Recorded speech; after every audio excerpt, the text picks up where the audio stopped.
Hey guys, I'll be here in just a minute.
Okay.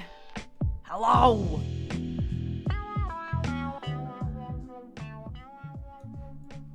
Welcome to the stream. Hello, everybody. Okay. Nice.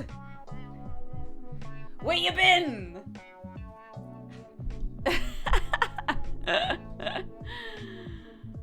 Oh my god, this fucking mic arm, dude. Homie.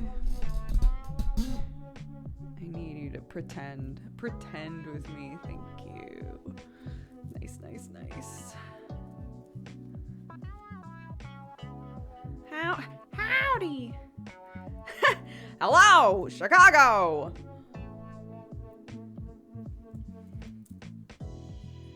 Dukes is an evil genie? I'll accept it.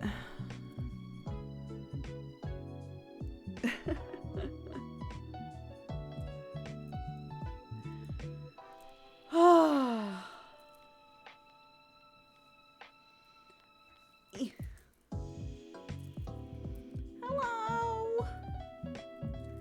Hello, everybody. Sorry, I'm fixing my hair. I'm sorry for the lack of swap over. I'll just leave. I don't think we need the light on. I don't think so. Like, I think it's okay. I don't think we need the other light. I think this light is plenty. Do you think so? Sorry, there's this awful TikTok sound that that I keep seeing that has a person go ooh, and it's ruining my life, if we're being totally honest. Hello. Hi guys. Happy Monday. Monday, right? Yes. Right? Yes. Happy Monday.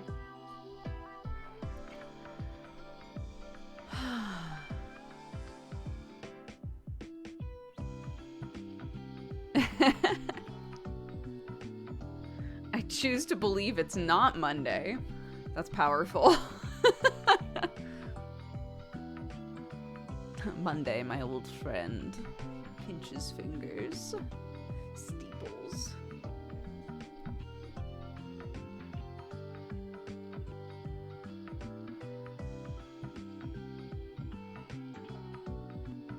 Got a little steamy on the old eyeballs. Like summer. Let me tweet. Twiter.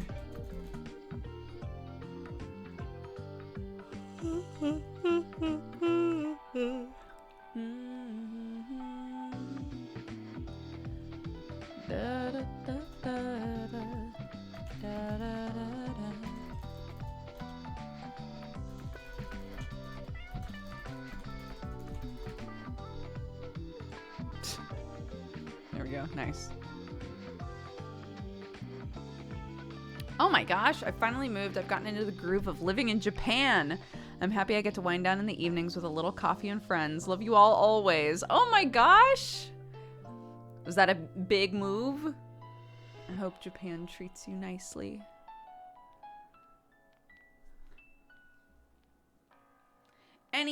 Even moves that happen inside of the same country are big moves, you know?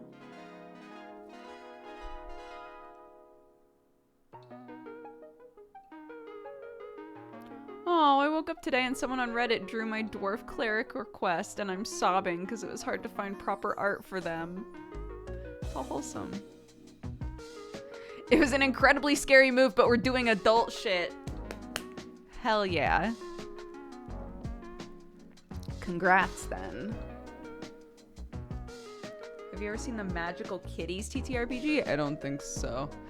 That doesn't sound familiar.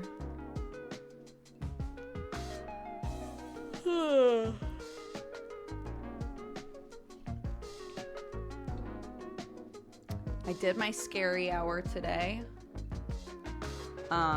I sent a lot of emails. I made a couple of phone calls. I feel very proud. I used 20 minutes of the scary hour to get dishes done. So the scary hour went good today. Hi! And we've made a vet appointment for Watson here because we're still having some issues. And like I said, if we weren't able to address the issues in a way where we felt like it really was just like her acting out and it definitely wasn't a health issue, I'm not 100% convinced that it isn't a health issue anymore. So we're bringing her in. Huh. Yeah, you. Get you checked out. Make sure you're okay. Huh. And once they're like, yeah, she's fine. Shouldn't be peeing on things. Then I can be like, Watson!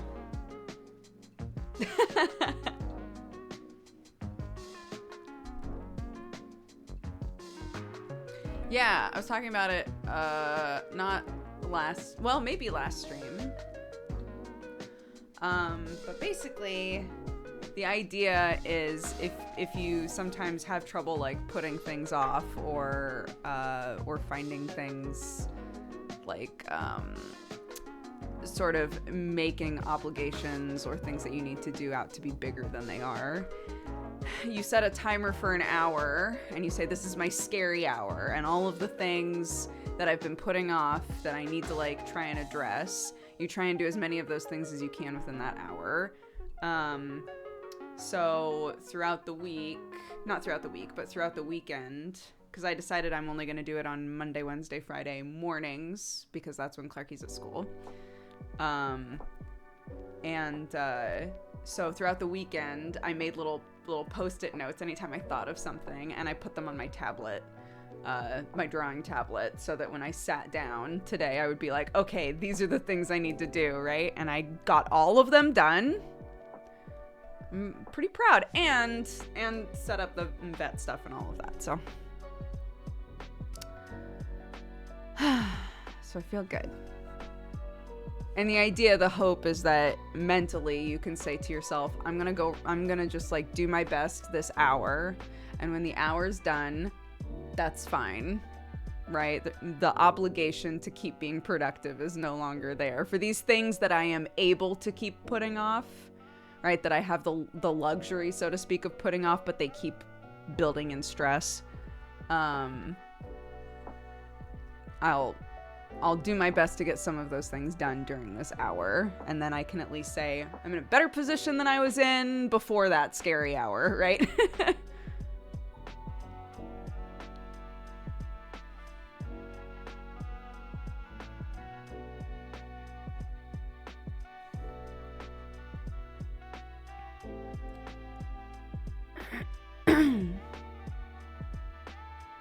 Oh, yeah, the brain rats.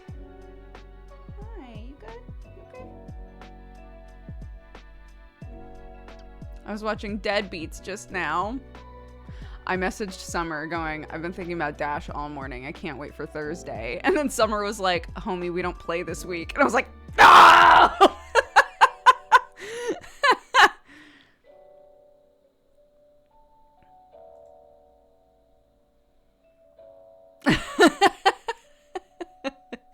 It's fine. I'll figure it out.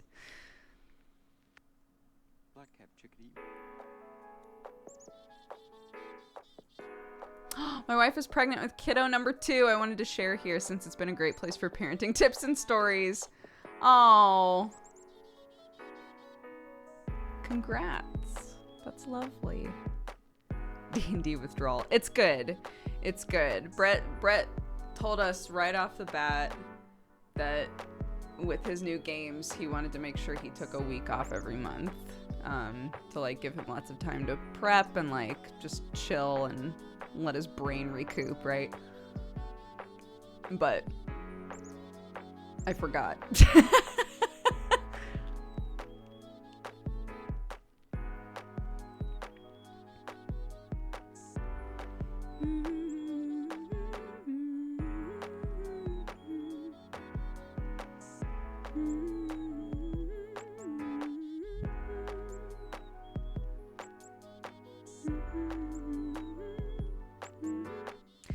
Yeah, well, any of these creators that are doing, like, you know, 3 or more D&D games a week,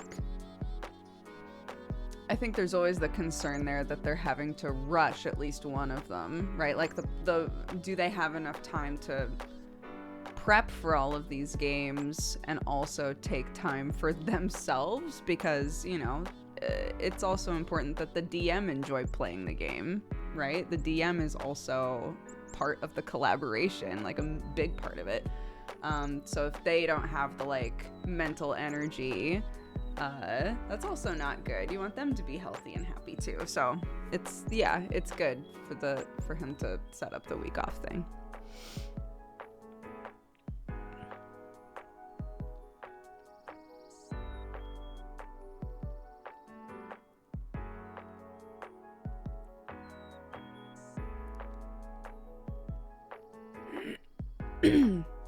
Yeah, no burnout. Not on our watch. More like burn in. I don't know what that means.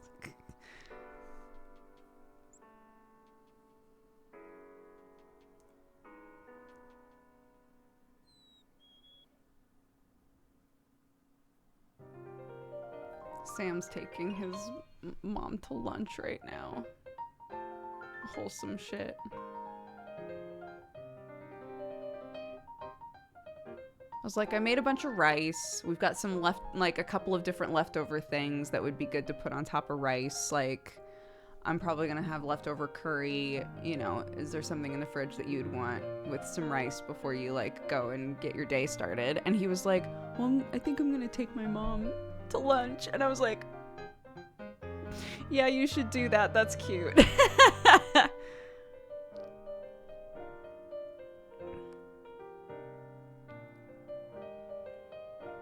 How's mum life? It's good. Yeah. Doing good over here. I was talking with my sister-in-law. Their kid is the one that's really close to Clarky in age, and they're very close. And she was like, it's fucking carnage over here, dude. Like, the meltdowns of a 3-year-old, I was not prepared. Everybody made it sound like the 2s were gonna be the worst, but 3 has been terrible. And I was like, Clark's been pretty bad lately too. But Clark's also been eating me out of house and home, like literally eating constantly. So Sam and I are like, growth spurt. This kid's going through some shit. Behind the curtain, behind the eyes, there's other stuff happening here.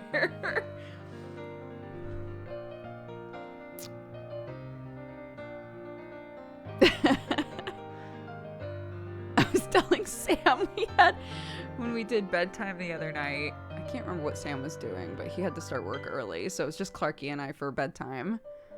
Is she a picky eater? Not really, but she doesn't like, and we're kind of working on this together. She doesn't like combined foods. I don't like combined foods like what my brain considers to be things that shouldn't be touching or shouldn't be combined, I think has evolved as I've become an adult, right? So like I can look at, say, soup, right? A stew, and be like, well, that's stew, right? It's not a bunch of vegetables all put together in broth. My brain says stew, but Clark's brain says, why are all of these things in the same stuff together, right? And she doesn't like that, which I get. I was the same way. So we've been working on that together, but I try to involve her as much as I can in the cooking process. So I'll say, while we're chopping up X, Y, and Z things, if you want to just eat them by themselves, if you want to eat them raw, if you want to wait until they're cooked and have a little bit of it on its own cooked before I add it to everything else, totally fine. So sometimes she'll basically have her dinner before we've ever sat down because she's helping make dinner, and she'll just like sort of eat as we cook, you know? And more recently, another thing that I had a lot of trouble with when I was a kid, and it didn't even occur to me to ask until this had been going on for a while. But Clark has never really liked brushing her teeth, which I know is common, but it turned into like kind of, it was like a trigger for meltdowns a lot, the whole brushing teeth thing.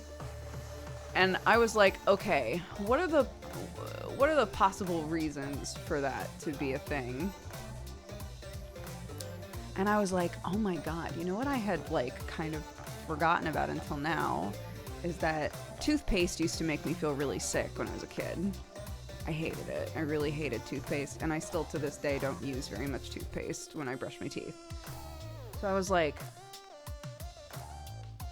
I should just ask if it's the toothpaste, right? So I asked her, is the problem the toothpaste? Do you not like the toothpaste? And she was like, no, I don't like it. I was like, oh my God, okay, maybe this is a breakthrough, right? So we're currently trying to find toothpaste alternatives, but in the meantime, she can now easily brush her teeth with no problems as long as there's no toothpaste, which I'm going to say is a win for now, right? So she's brushing her teeth no problem now as long as there's no toothpaste. So I'm like, okay, we can work on the like, you know,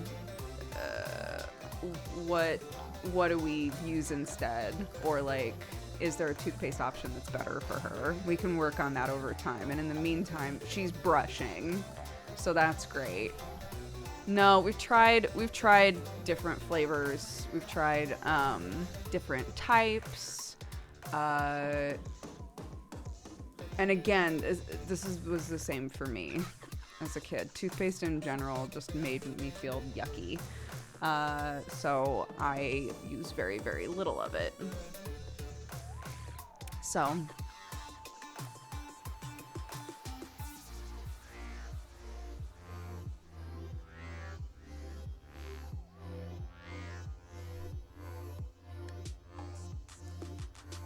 were you in the Mega Man Marvel vs. Capcom 3 parody back in 2011? I was in a Mega Man video, a Hi, I'm Ron Mega Man video, where I played Roll. I was in that, if that's what you mean. Yeah, and like I said, we literally just went to the dentist, and they were like, teeth look good, make sure you're just still brushing, right? And this was before we had our convo. So I was like, that's great. We've been to the dentist. She loves her dentist. They said that her teeth are looking good. So hopefully this will be something we can reference to be like, that's so great. Your teeth are looking good. We've been doing really good. Let's keep that up, right? Sort of a thing. It didn't work. So I'm glad. Sometimes, yeah, you know, I'm in my mid-30s now, so there are things about when I was a kid that I've figured out as an adult, but I forgot what was the catalyst for how I do things now, you know? So it's really funny to see her doing all of these things and me realizing, I did that when I was a kid, you know?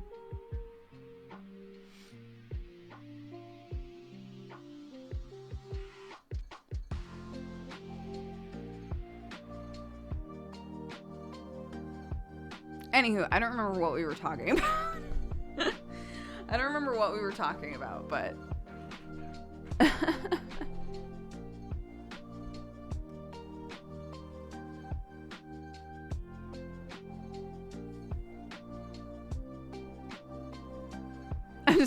I'm also just happy to be here. Talking about, oh, right, yes. The Clark's eating everything currently. Yeah, so we're both just kind of like... She's probably in a growth spurt. Oh, what I was going to say, I remember this now. What I was going to say was the other night we were doing a bedtime and Clark got really upset with me. She was tired and got really upset with me, and normally I can take that in stride, and I just was like not in a good place, I guess. And I just started crying. But it was so sweet because she like climbed into my lap and wiped my tears and was like, Mommy, it's okay. I'm sorry I made you cry. She was like, it's okay. It's okay. Do you need a tissue? I was like, stop. It was so cute. She was like, Mommy, should we play a game together? Because we haven't played our bedtime game yet. Do you want to play a game? Will that make you feel better? And I was like, yeah, but can we not yell at each other anymore? And she was like, okay. And we pinky promised. It was very sweet.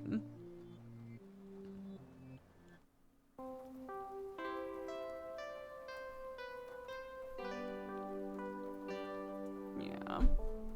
It was very funny to get like mommed by my kid. But I felt like that's great, right? That she saw me crying and was like, I know what to do here, right? Like validate the feelings, offer help, you know, suggest a positive way to move on, right? Like she did all that. It was very sweet.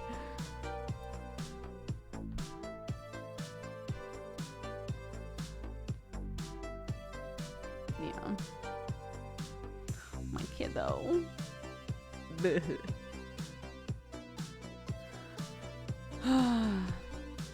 One of the things that I did because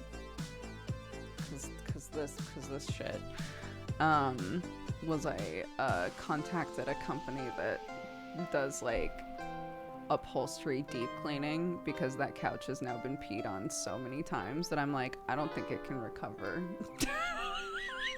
Not that it can't recover, but like I don't think I'm equipped to fix this anymore. So I contacted a company because I bought like new covers for the whole thing.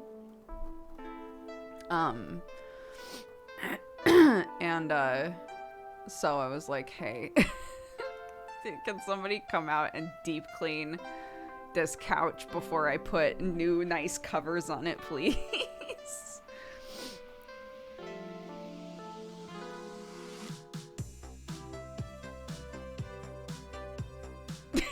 Yeah.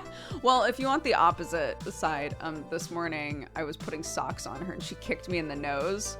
And I was like, Clark, that hurts so bad. And she was like, oh my gosh, Mommy, this is just like at school. I kicked my best friend in the nose. And I was like, that's a great anecdote, honey, but my nose hurts so bad. You just clocked me in the nose. I feel like you're missing the point. It immediately turned into, oh my gosh, Mommy, this totally reminds me of this hilarious story where I also kicked my other friend in the nose.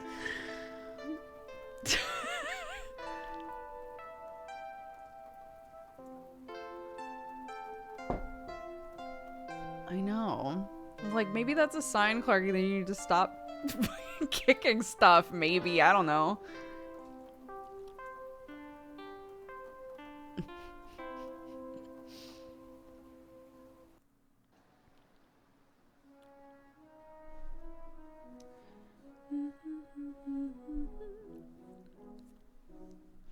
Yeah, she's in like a kid fight club.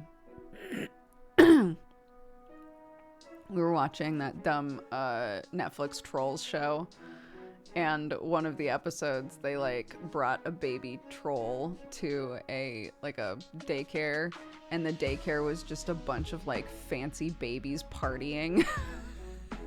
Like they opened up the door to the daycare and there was like a disco ball and music bumping, and they were all like chugging milk and like weird shit. And I was like, Clarky, is that what your school's like? And she was like, no. Like horrified.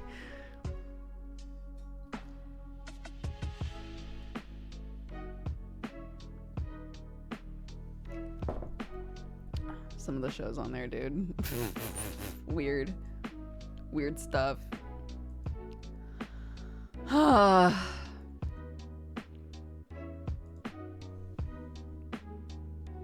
I'm so sad. I was really excited because it's our car. So the car is, I can't remember what the term was that somebody gave, but like, Sam's bought a car. It is a used car, but it's new to us, right?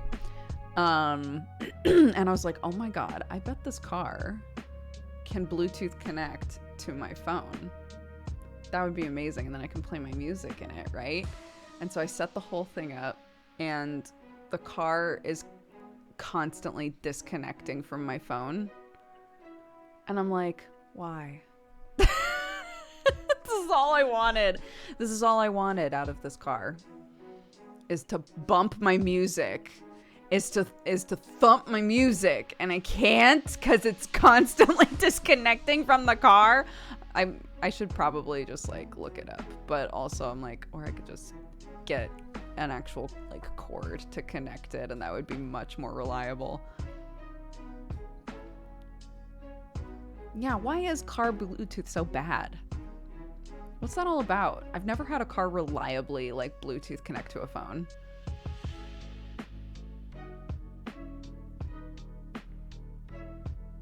I don't think Sam's tried with his phone. I don't think. The music in my car skips to the next song whenever I brake. Weird.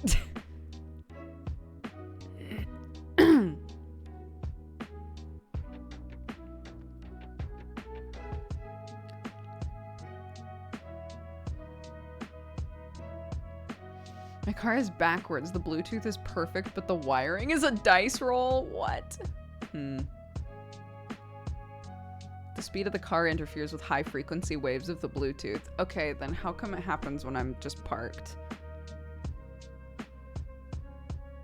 I haven't even moved the car yet, and the Bluetooth is turning off and on over and over. What's that all about? What's that all about?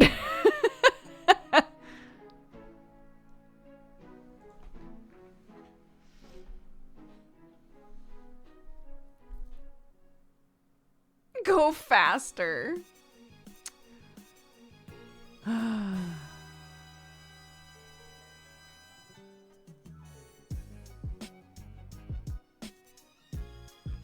my goodness. I'll just get a cord. Just get a cord, and hopefully the cord works fine.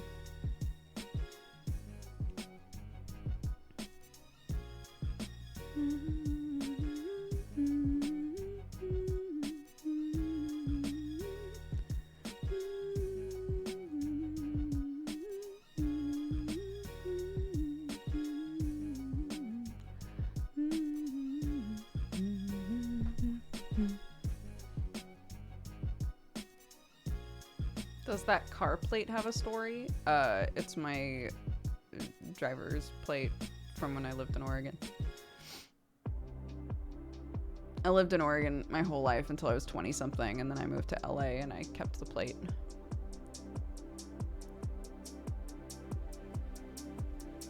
Because no one asked for it back, so it's mine.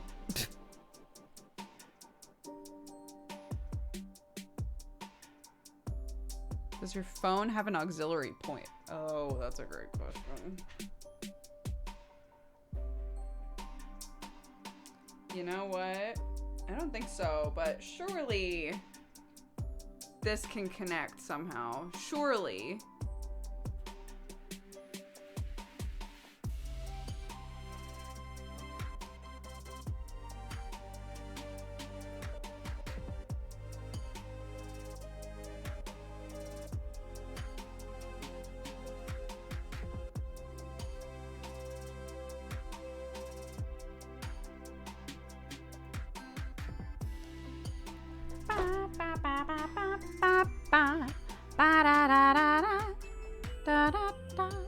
USB-C to auxiliary.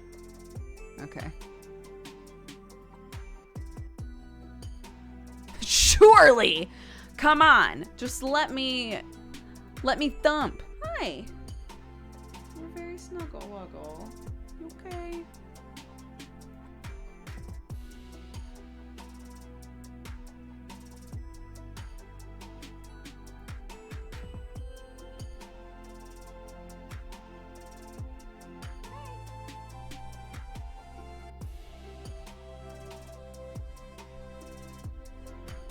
Is very cuddly.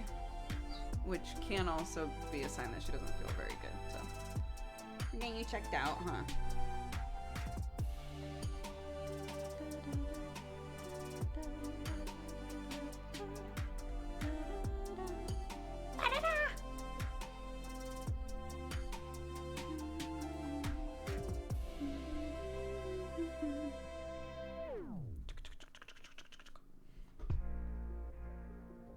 I hope Watson's couch problems have been resolved. They haven't.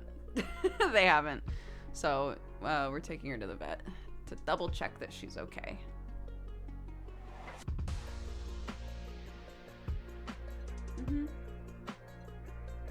Because like somebody pointed out, it might not, you know, it might not be a UTI or any other kind of like pee issue, but if it's hard to get her to stop peeing in the same spot, she might just be trying to tell us something, right? So it's worth bringing her in. It's been a little over a year since she's been in anyway, so we'll just call it a checkup and tell them that she's been having some peeing issues and we'd like her to get tested. So, because we've never had issues like this before, ever. So we're gonna get couch deep cleaned so it stops smelling like pee. And get you checked out and make sure you good. Hey, no!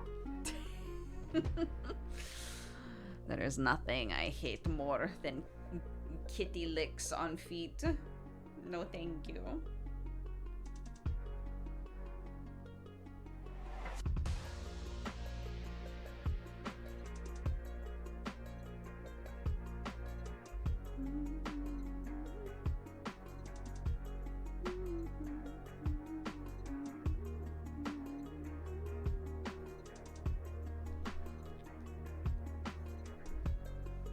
It is Watson, yeah.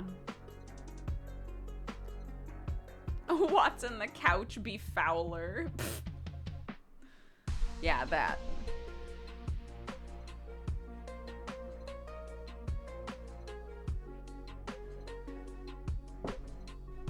Huh. Ma'am.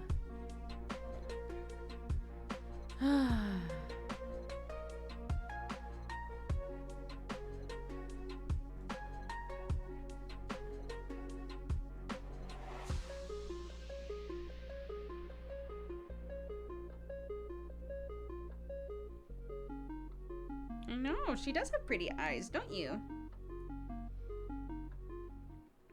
Don't you? Don't you? I still don't know which cat is which. The white one, or the cream-colored one, is Watson, and the big black cat is Sherlock.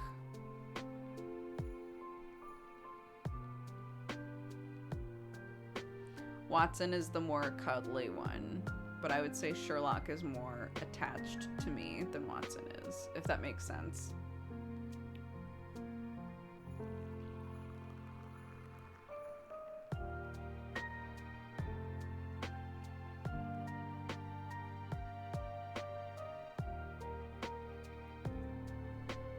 Sherlock's like 12, 13-ish.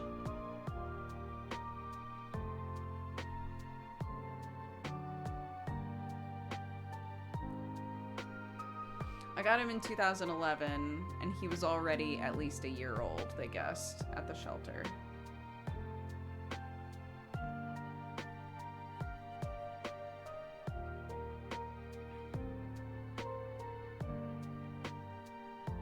Yeah, I would say Watson acts more like a stereotypical cat than Sherlock does.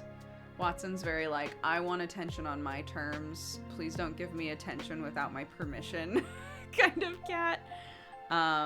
She's much more cagey around like new people and things like that. Sherlock's just kind of a, you know, a sweet chunk. He likes people. He just wants to sort of be around, you know.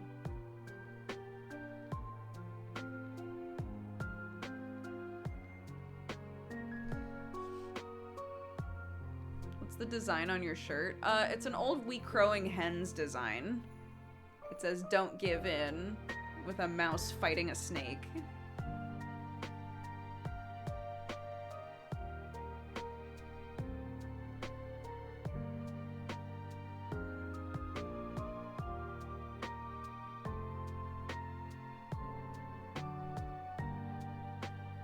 Yeah, one of Holly's old designs.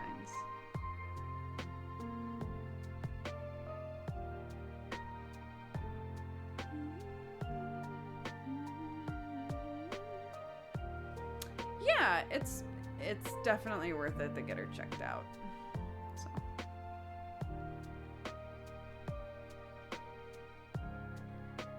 I don't know. It's probably been like 6 months since I talked to Holly. I should message her.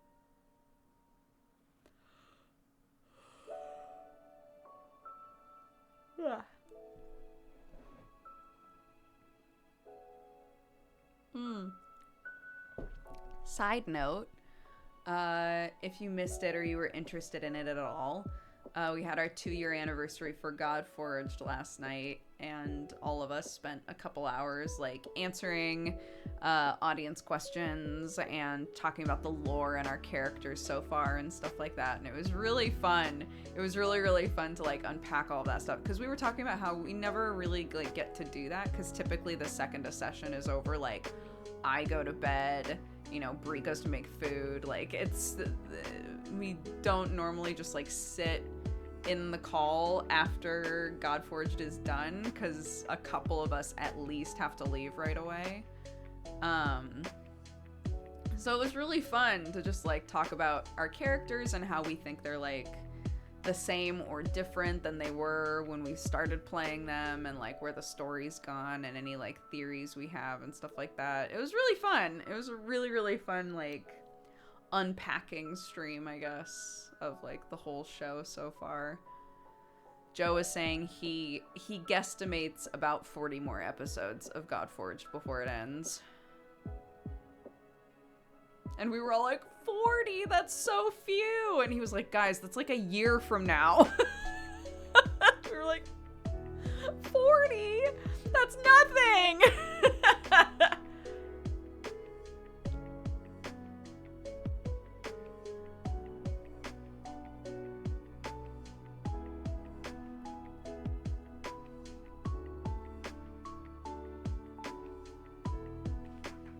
Yeah, I've always liked that. Virgil said, I took a page out of Lumpkin's handbook and started DMing campfire moments, and I let characters just chill and talk for free inspiration. I always really liked that, yeah, in like West Marches and stuff. The option to have like a moment with another player, or describe a dream, or like anything that you wanted during a long rest. I think that's very fun. It like rewards roleplay and like creativity and character exploration and stuff, you know.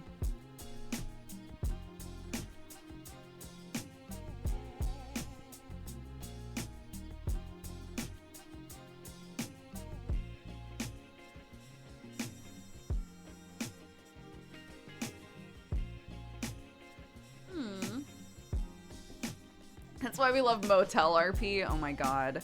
Yeah, deadbeats. We've done so much Motel RP. And I think some of those scenes have been my favorite stuff that we've done, because it's literally just like, you guys are in the motel, do you do anything before the next day? And literally all of us are like, yes. Yes, I do. I talked to this person.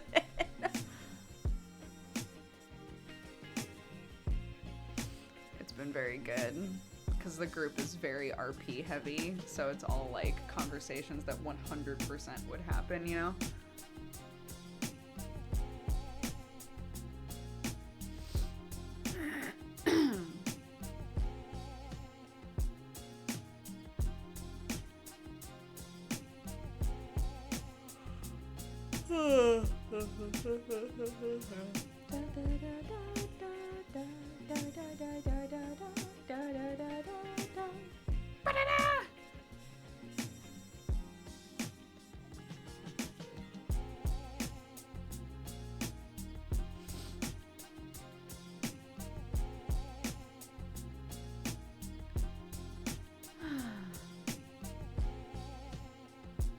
got a code for a game, and I was gonna play it today.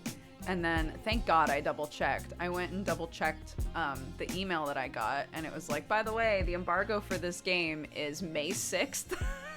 It's like, oh my God. Thank God I looked. Would have been in so much trouble.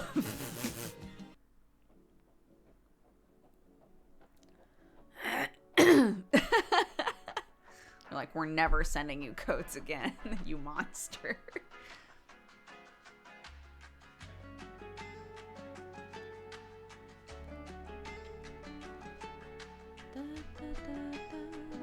Also, if you'll recall, the very first post-it note that I made for Scary Hour just said HyperX on it. I did that. I did that email. So I might get headphones that aren't falling apart. I know. It would be fucking wild. A whole new world in this house.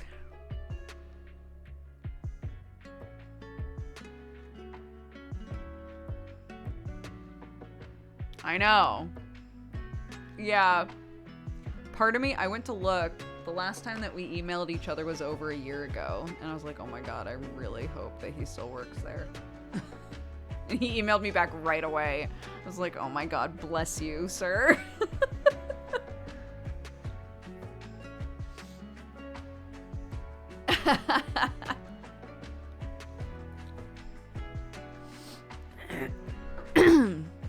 Yeah.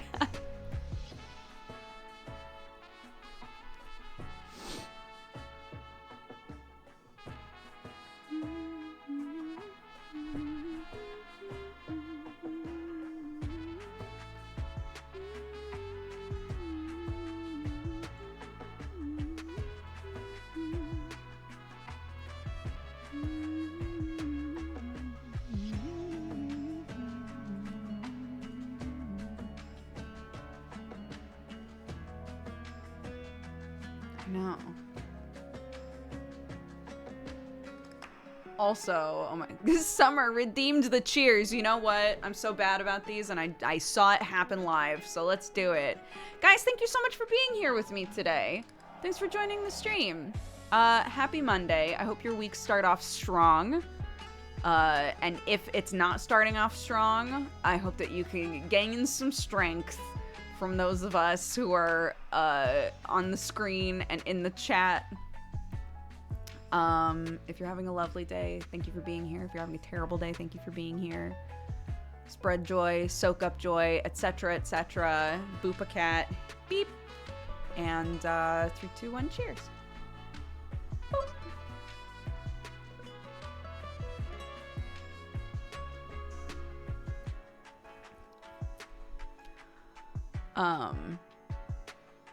So I was going to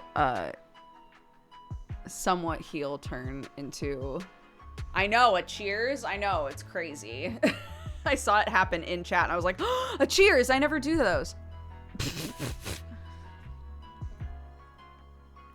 I was gonna say a quick moral thing. I've been trying not to talk about like RP stuff quite as much because I feel like I inundate you guys with it, but I had told you that on Friday morning, right, I finally set up OVR Toolkit, and I was like, oh my God, it's actually so easy to use. I'm so happy. What is this? Be right back. Never mind. Put a pin in it.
Okay.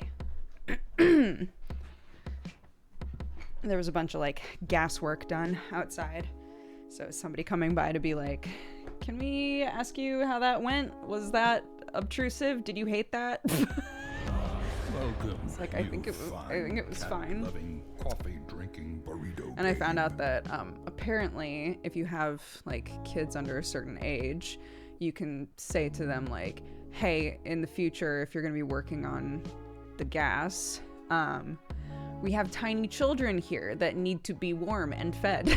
So, and they'll like offer you like more support or try to like make sure that your like the blip in your gas is almost non-existent if possible, that sort of stuff. So I was like, oh, that's good to know.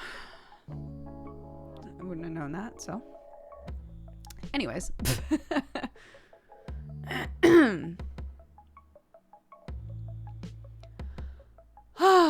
Baker, thank you so much for the gifted sub. Thanks for... What were we talking about? I was about to tell you a moral thing, and because, well, more of just like a just general Neon Divide thing really quick, that I had set up OVR Toolkit on Friday morning, right? And I was like, it seems like it's pretty easy to use. We'll see how it goes when I'm actually playing, right? I don't know how... I literally don't know how I was a character that relied on harvesting materials and was not using the backpack system. I was like, holy shit, this has changed my whole fucking life. So basically they have like, there's a thing built into the system that I think is meant to help with like overspawning of items, right? So you can... There are harvestable materials all over the map, and I have to grab a bunch of them for like medicines and things that I make. So you can put them in your pocket, which is basically you take an item and you hold it up against your body for a second and then let go, and it'll just attach to your body. So there was a system that you needed OVR Toolkit in order to use, but there's a backpack system where you can open up a menu and it'll say, these are the things that are currently in your pockets, and it'll like recognize those and show you those things. And then it'll show you, and this is your backpack. It's basically like inventory management, right? And you can select things that are on your body and hit an arrow, and it'll put it in your backpack, which is basically just like the item doesn't exist on the map anymore, but the system recognizes that you have those items. And if you want at any time, you can spawn them from your backpack when you need them.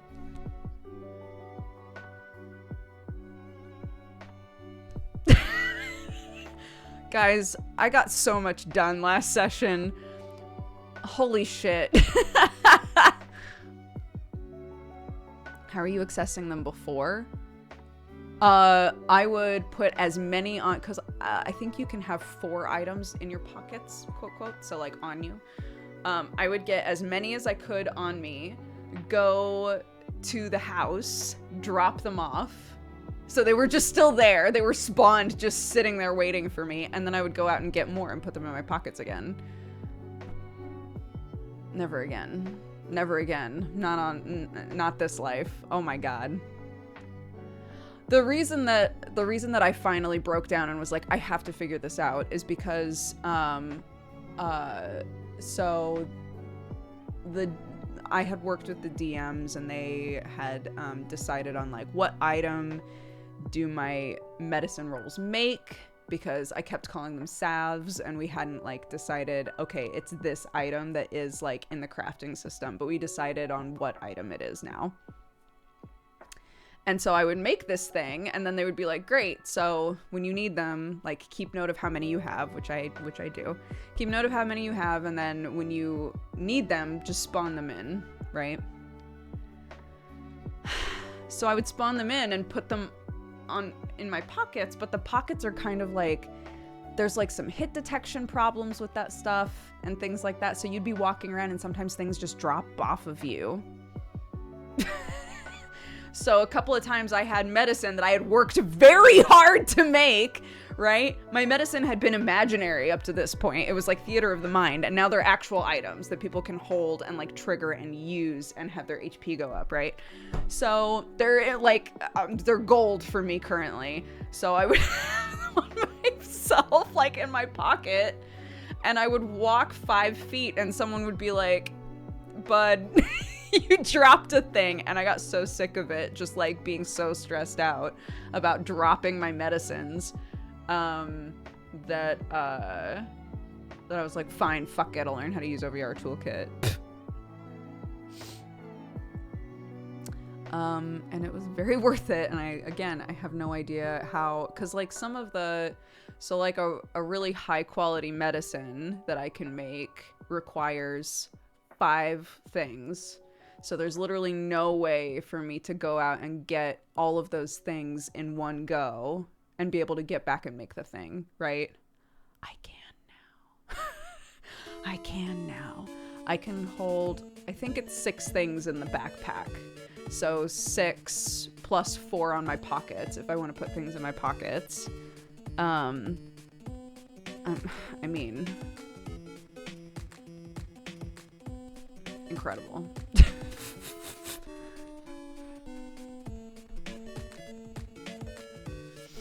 So my life's changed now, is what I'm saying.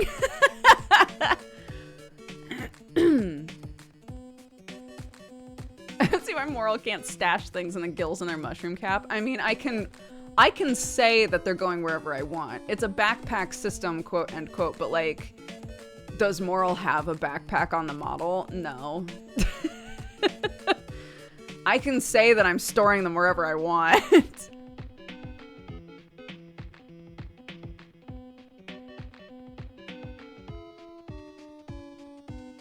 But yeah, no, this is a VR LARP that I'm in. Your backpack can be your mushroom cap. Yeah. Yeah, we'll just decide that's what it is. That I go and just pull things out. It's not weird.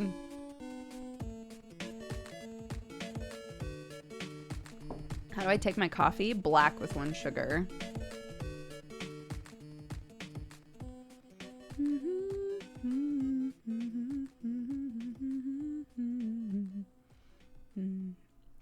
Oh God.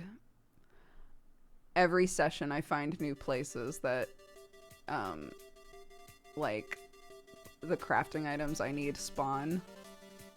I'm unstoppable now. I'm unstoppable now. Like, there's a specific item that spawns in so many places, and I know all of them now. I basically know. I just go on a round. I'm like, we'll see if something's respawned, and I just go walking, and I find so much of it. I'm like, I'm sure that it's set up this way so that an asshole like me doesn't get all of it, right? It doesn't just create a situation where nobody else gets to have any of this. But it's pretty great.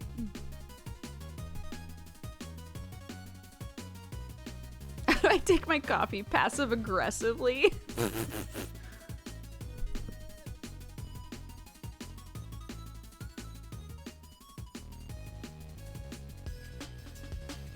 Yeah, I'm spawn camping all of the... Oh my god. Yeah, it's... Look. Emotionally, Moral's not doing great. Career-wise, absolutely crushing it. If we're saying that my job is to make medicine, look... Can't complain. Yeah, it's one or the other. You can't have both.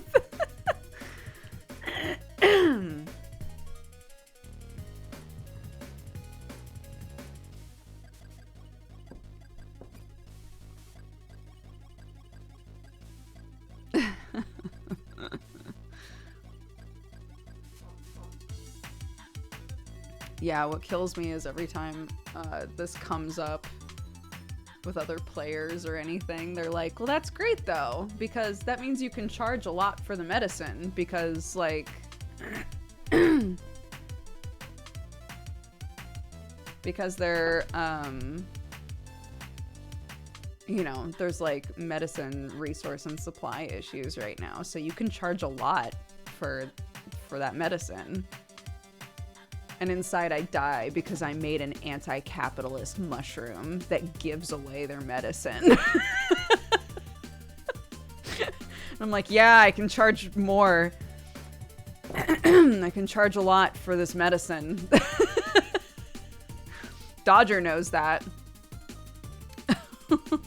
I know. Oh my god. You could be rich. What have I done?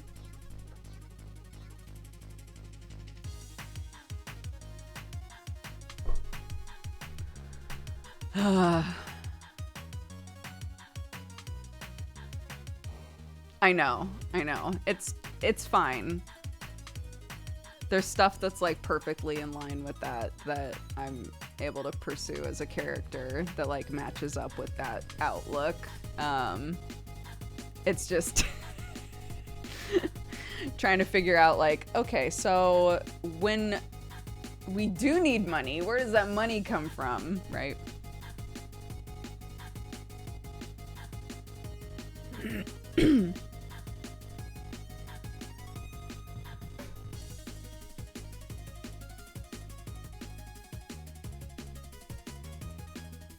Does Moral consider trading to be capitalist?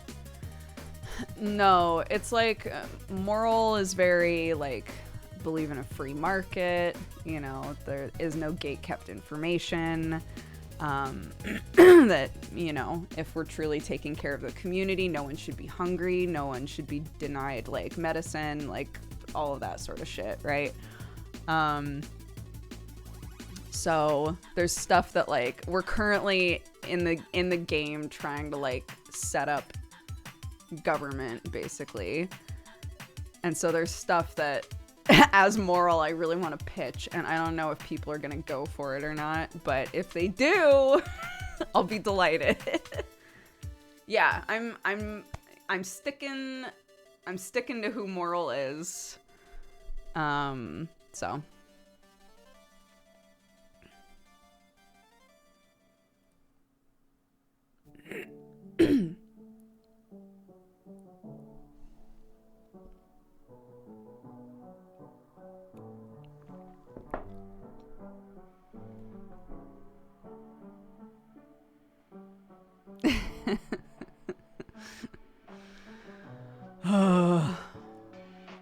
I was looking up co-ops, how co-ops work. This is the sort of shit I'm having to look up now that I play this fucking mushroom. I was looking up how co-ops work. Worker-owned co-ops. You know, it's that sort of shit. If it's not how to breed hybridized mushrooms, it's what are anti-capitalist business models. Yeah, a lot of the situations Moral's been in so far have been like, if somebody asks Moral for something, but they don't like necessarily have anything to like give in return. Moral doesn't ask for anything in return anyway, but it's kind of on a like, I think this is like very optimistic, but Moral's hopes, and my hopes, I think, Moral's hopes are if I work really hard to like help and protect my community and make sure that they're good, that'll come back around to me if I ever need help, you know? So it's like there's no point in getting uppity about like making sure that I get payback of any kind, right? And the hope is that one day if I'm in trouble, you know, people will also be willing to help me, sort of a thing. Yeah, so we'll see. We'll see.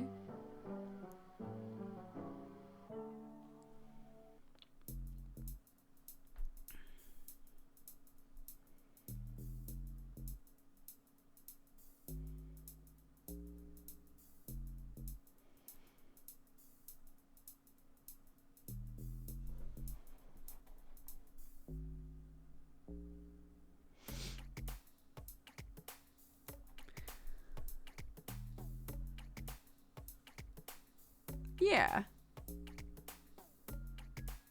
You know, in real life and in character, I don't entirely know how business works. So moral's just kind of like doing what feels right. How do you think Moral's character would change if that did or didn't happen? It depends on the situation. I think Moral is very forgiving, right? And I think Moral's also very aware that, like, everybody's dealing with a lot of shit. And maybe if Moral needed help, not everybody would have the emotional or even physical bandwidth to be able to offer help back, right? But there are definitely certain situations in which it's like, if nobody helps me here, I'm well and truly on my own. Don't you own a business in real life? I do. I do not run it. I don't run the back end of that business.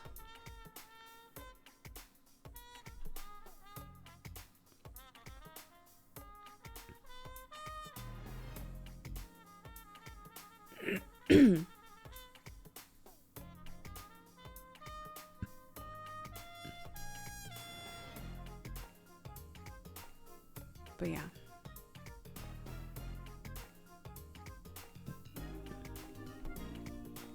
There are a couple fun things that I want to do with this character, and I don't know, I think that I should probably message the DMs and be like, hey, I really want to do this, FYI.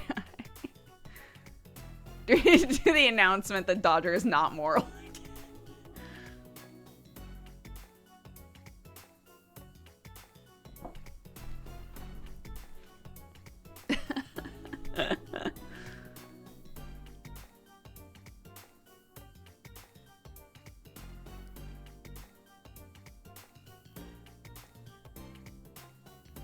I hear you eat people. I do. Pass it on.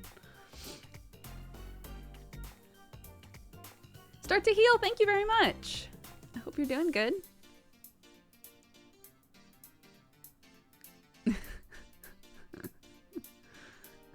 One of the other characters was like, oh my god, it would be crazy if, like, we were talking about a specific situation. They were like, yeah, it would be crazy if you started, like, sprouting more hands or more arms. I was like, yeah, imagine that. Imagine sprouting more arms.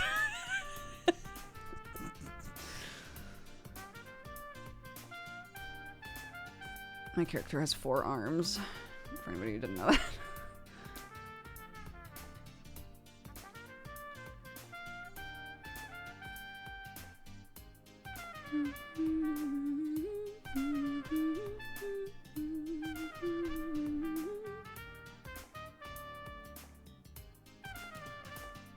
They're colliders now, yeah. I can give hugs now.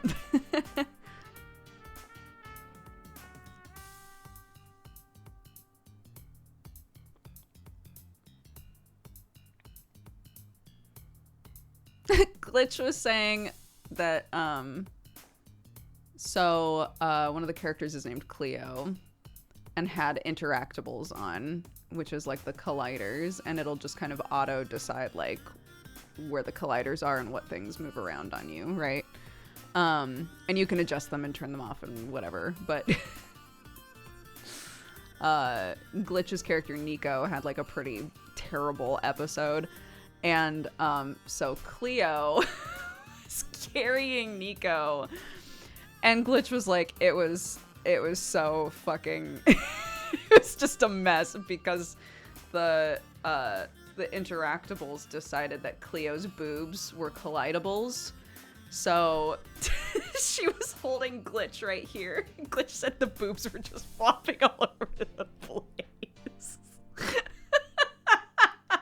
And I was like, yes. It's so funny. Like, especially considering how serious that episode was for the two of them. Like, to just be like, I won't break character, but this, all of this right here is good. No, because I don't think Cleo's player would have seen it. I think only Glitch saw it, and Glitch doesn't stream, so.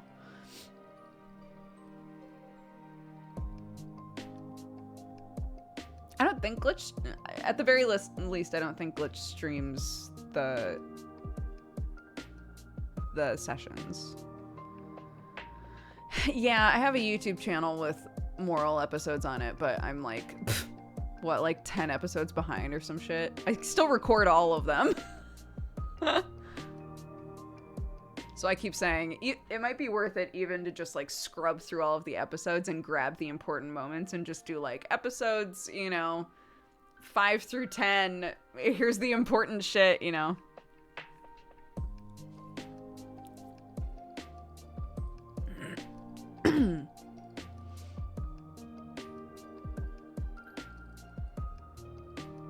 Haven't seen you since Press Start to Continue. How's life been? Life's good, yeah. I'm married. I have a 4-year-old. I live in England. I have a coffee company. All kinds of stuff. I'm very happy. I'm doing well.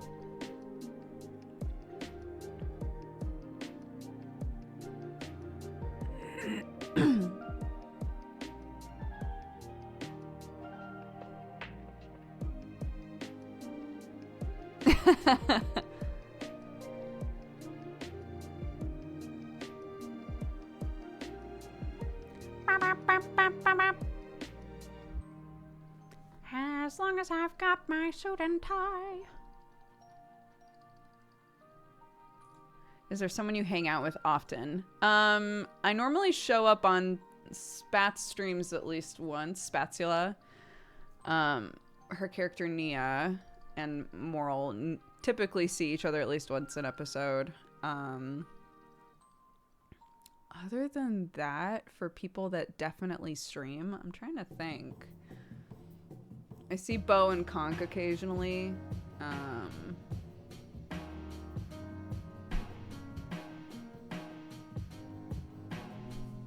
It kind of depends.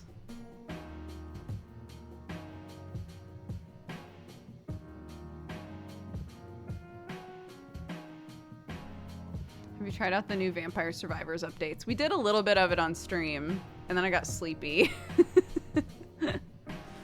We're talking about Neon Divide. It's like a virtual reality LARP. She is 4, yeah. Well, she'll be 4 in a couple days here. My baby. Playing Spot the Moral the first time has been fun. I'm glad.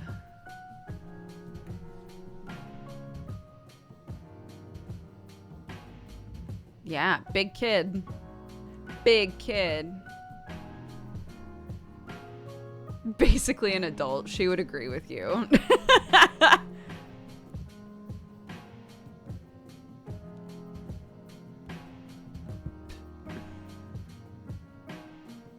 My back just shattered into atoms. Yeah. Big kid.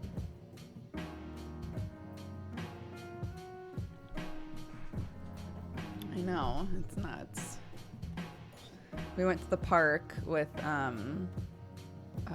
little cousins and my brother and sister-in-law. We all went to the park and let them play for a little bit. And they were like, yeah, it's just carnage at our house right now because they have a newborn.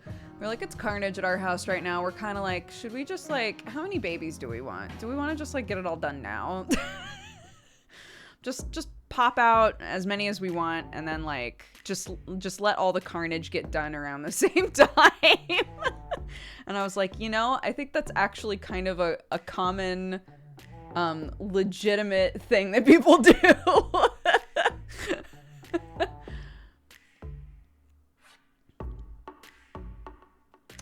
Not me, not I.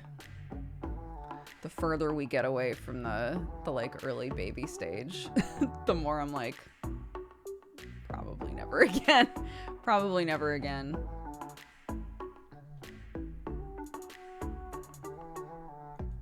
Oops.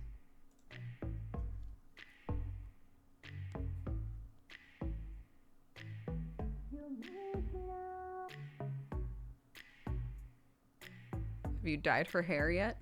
No. We also haven't cut her hair.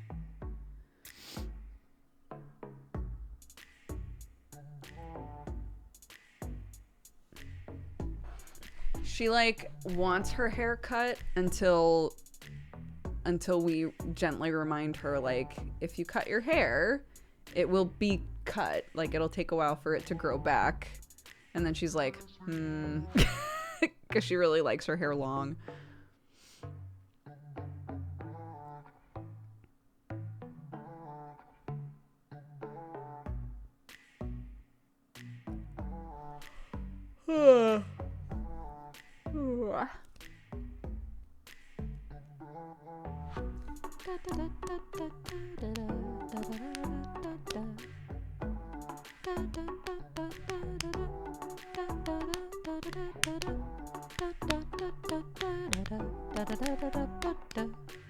Do people tend to miss the baby stage? Yeah, because like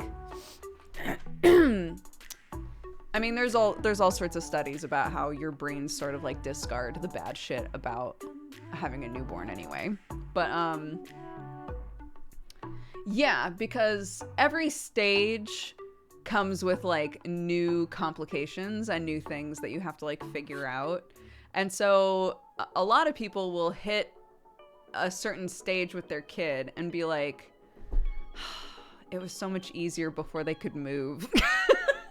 That sounds terrible, but like, you know, you start to think back to like, oh, remember when they were just tiny and ickle and I could just like, you know, like set them down on a cute baby safe pillow and they couldn't go anywhere, and like, you know, all of that sort of stuff. Because the second that your kid's up and moving around, it's like a whole new fucking world of shit that you have to think about. So yeah, there's like sort of like high-speed nostalgia that happens for the really like nice, sweet things about having a newborn. But your brain kind of like forgets all the times that you cried because you hadn't slept in so long and all of that sort of shit.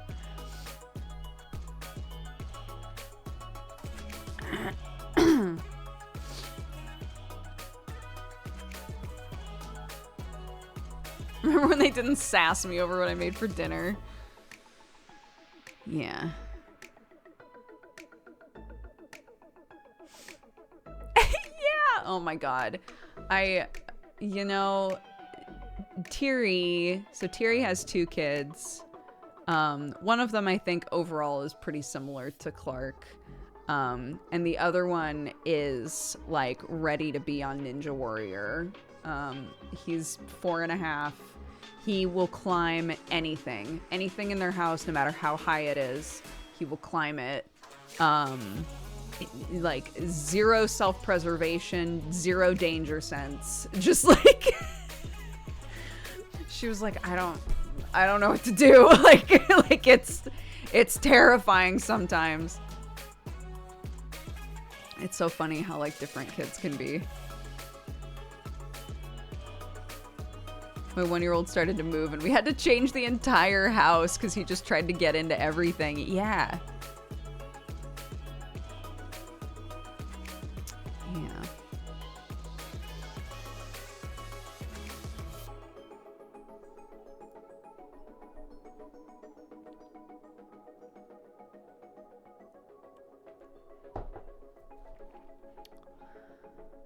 But it's really like his balance is so good. It's really interesting to watch him like on things that are safe, to watch him climb on and off of them, because you're like, this kid, the spatial awareness on this child is so like, damn, you know.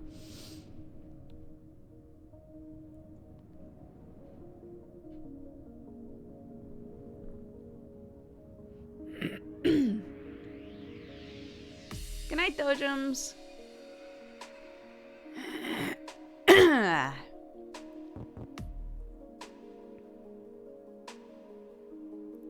Oh, Firestorm, that's cute.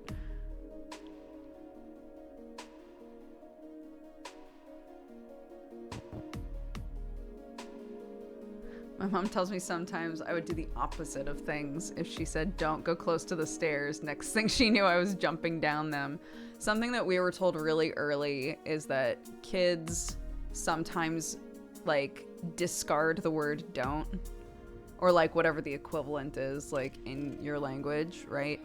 So, we were told, like, try to phrase things without saying don't. So instead of saying, don't climb on the table, they will go, climb on the table? That sounds fun, right? And instead phrasing it like, keep your feet on the ground, that sort of thing, like trying to be creative about how you said stuff. Because they'll hear the part that sounds fun. And I was like, you know, that makes sense to me.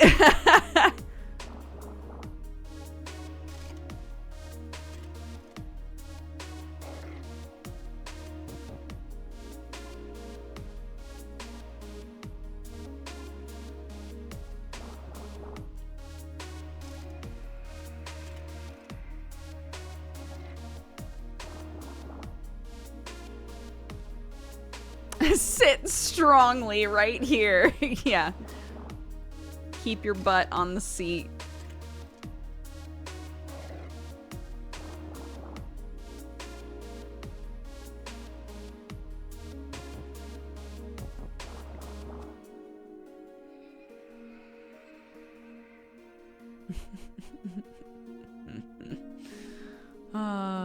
Yeah. Kids are fun.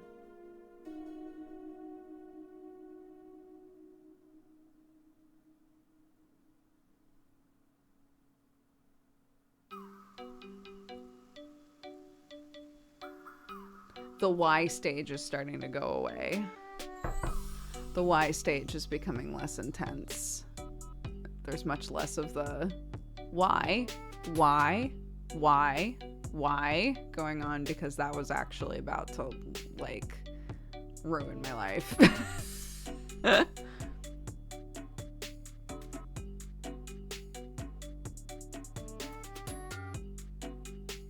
She asked a question about the sun. And speaking of sassing, she asked a question about the sun, and I was like, I gotta be honest, Clarky, I don't know. And she was like, why don't you know? And I was like, because I'm not a sun scientist, so maybe you should ask a sun scientist. And then there was some quiet, and then we went by a store, and she was like, Mommy, why don't we go to that store? Or do I need to talk to a store scientist?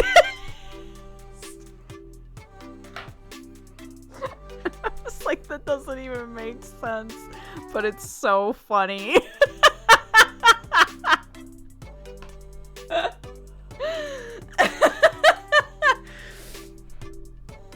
I was like, yeah, you should talk to a store scientist, Clarky. But I was laughing, so she was like, what are you laughing at? It was so funny.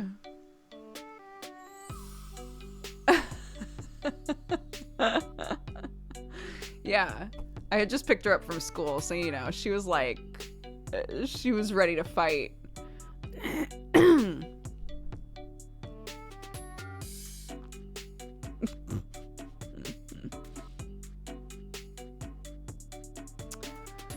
Oh, it's funny. Kids funny. Yeah, so, today when we've got 1 hour left of the stream, we'll be doing Mangapod, for Ace of Diamond. Chapters, I want to say it was 41 to 71 or something like that. Let me double check. Oh my god, 131 to 170. Same diff, chat.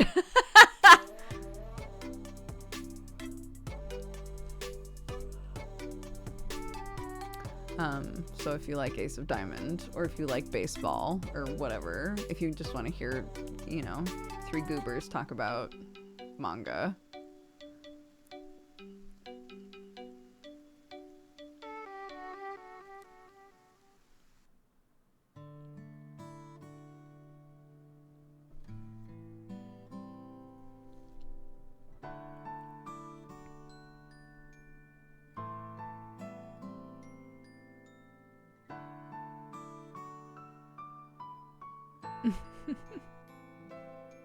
Except I'm in part 1 or 2. Part 1.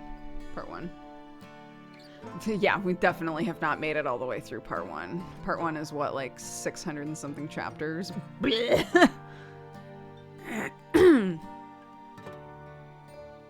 I'm not sure yet. I was telling chat that I was going to play a game and I was all ready to play it, and then I double checked the email because I was sent a code for it, and I double checked the email and it was like, the embargo's up on the 6th of May, and I was like, oh, just kidding.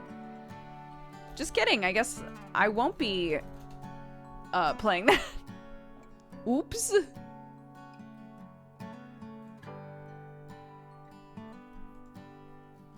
Da da da da da da da da da. Yeah, I probably should message a video game scientist. There's a game called Samurai Bringer that looks like it could be fun. What was the other one I was looking at?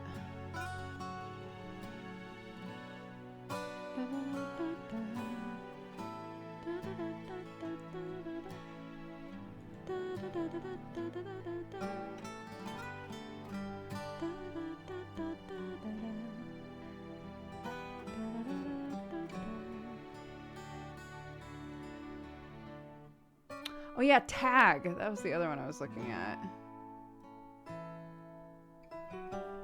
First-person puzzle game, inspired by Portal 2, where you like spray color on things.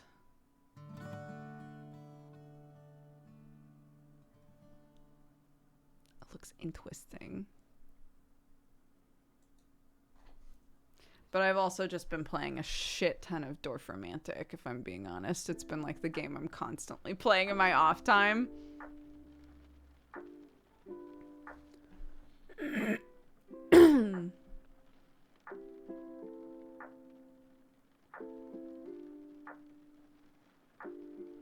Many people getting into the Final Fantasy Pixel remasters. Any plans on checking those out or nah?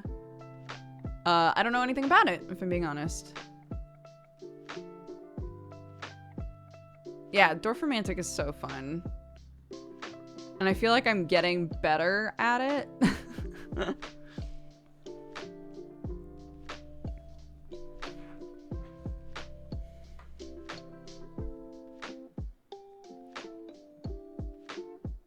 Do you ever put out a faves of the year?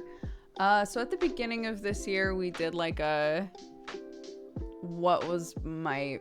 Like, I put all of the games that I played the last year that I really loved into basically a tournament bracket.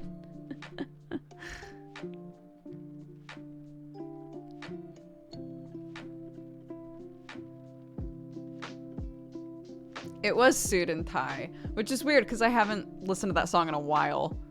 I don't even remember the last time that I would have listened to Justin Timberlake's Suit and Tie. What are games that are good enough that you play them on your off time? I play a lot of games that don't require like a ton of attention, if that makes sense, and games that are easy to walk away from. It's one of the reasons why Dorfromantik's been really nice. It's like super chill. You're not timed, you know, you're just placing tiles and that's it. I play a lot of Slay the Spire, Radical Dungeon Sweeper.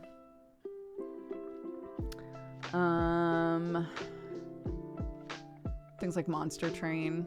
Stuff like that where I can literally just get up and walk away from it if I want to.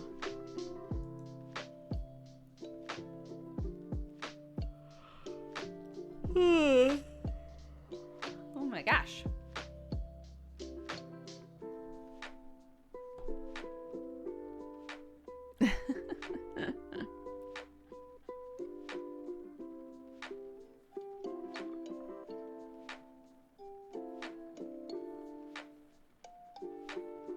Speaking of yawn, I need to make coffee. I might make myself a little more too. I might make a little bit more in a minute. You know.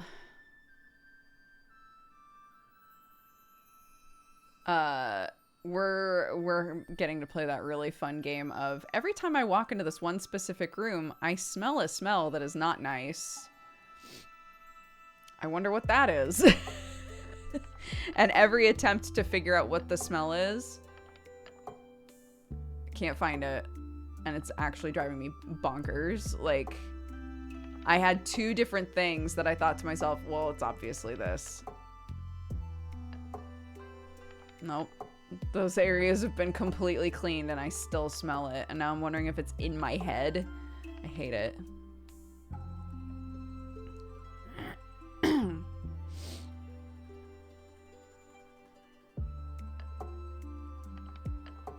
I'm having an issue with my fridge. No. With 2 cats and a toddler, that's not a fun game for me. I also have 2 cats and a toddler. One of which has been peeing on things they're not supposed to. So, that's fun.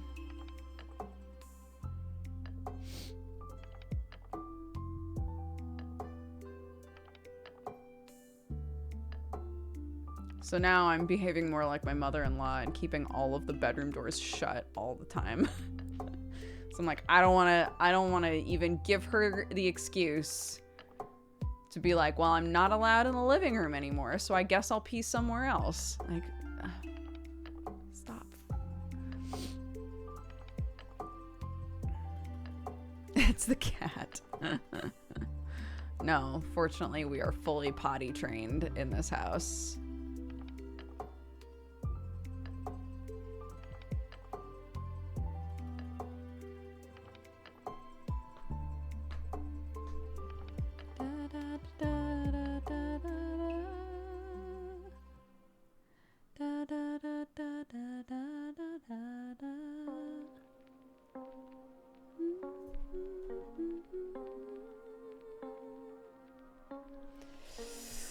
Yup.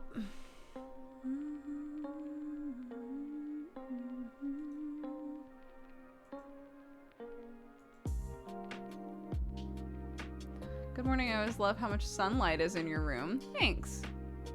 The window is literally directly in front of my desk, which I did on purpose.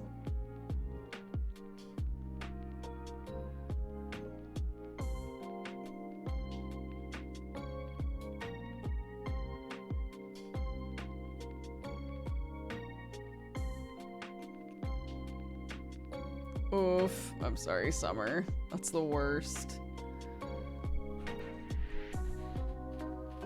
Yeah, and I also feel like I'm now experiencing like a lot of like smell paranoia, right? Everywhere that I sit, I have a second where I'm like, I should smell everything around me to like make sure that there's no cat smell, you know? But I did the same thing with like fleas. When my cats had fleas forever ago, I would see fleas on everything, even if they weren't there. It got really bad. The like flea paranoia got really awful.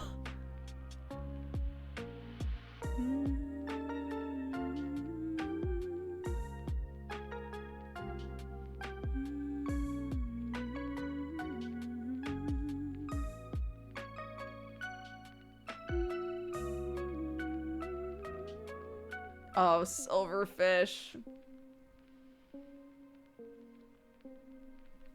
Yeah. Bed bugs. Oh my god, all that stuff. Obviously, some of these things are harder to deal with than others, but like... It's like there's all kinds of... Sorry, this will be the last thing I say, and then we should move on, because this is the sort of topic that gives people the itchies. But, I know, I'm sorry. But, yeah, there have been lots of like discussions with adults who grew up in like houses with roach problems, right? And how like they never quite shake that like paranoia and concern about roaches, even when they haven't lived in a roach house in like, you know, years and years and years. That sort of stuff, like if it's bad enough, it's like sort of on your mind as a possibility all the time.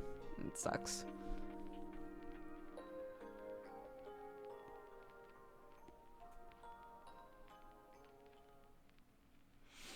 Yay for being here. Yay for being here.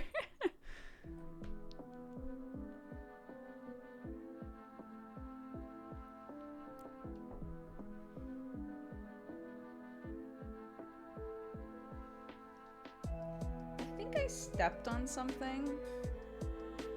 I can't tell. There's like a big hard spot in the middle of my foot, and it almost feels like I stepped on something and the skin like grew over it.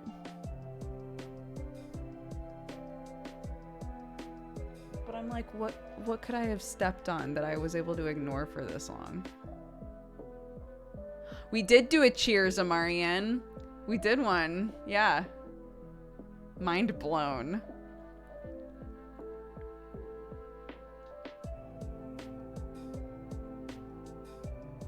I know, I'm sorry. Here, another little extra one just for Marianne. Hey, thanks for being such a lovely mod. I hope you're having a good day. 3, 2, 1, cheers. Beep.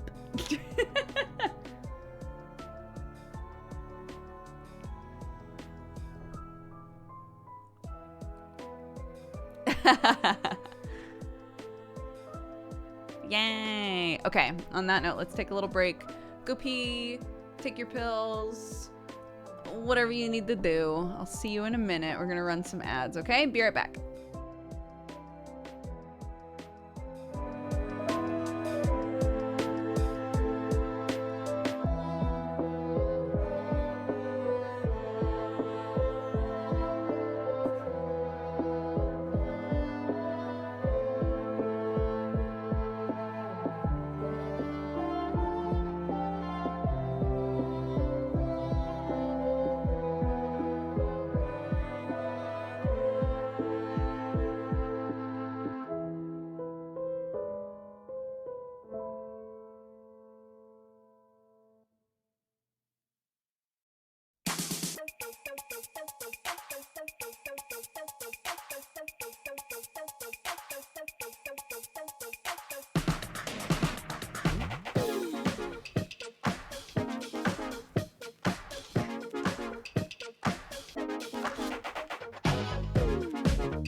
Okay, guys. Hi, sorry.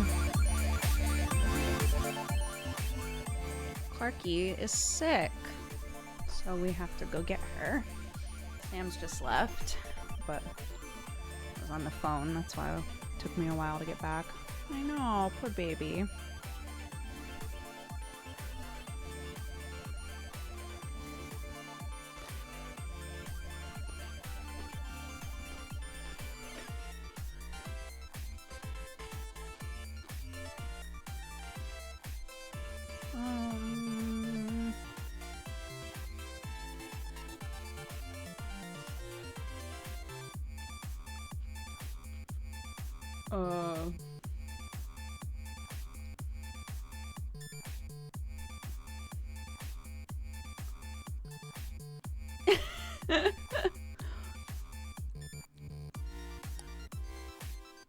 All of my voice channels are gone.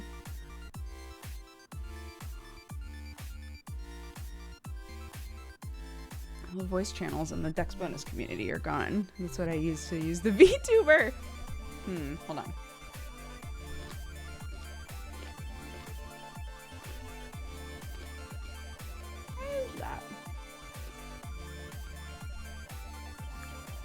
Is that not, that's not just me, right?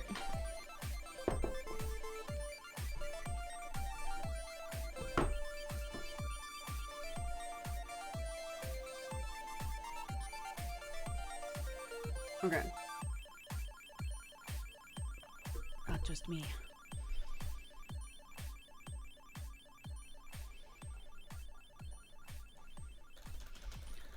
Hi, voice channels are gone in community Discord.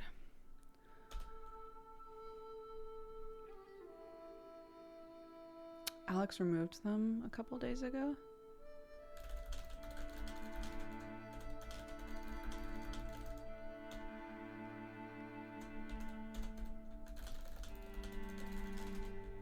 Okay.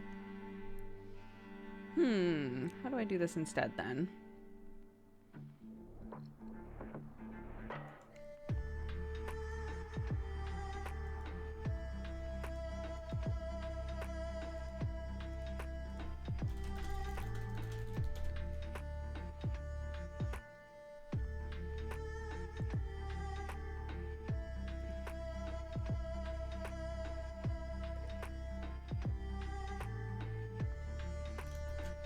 Sorry, I'm just taking a picture for them. That's okay.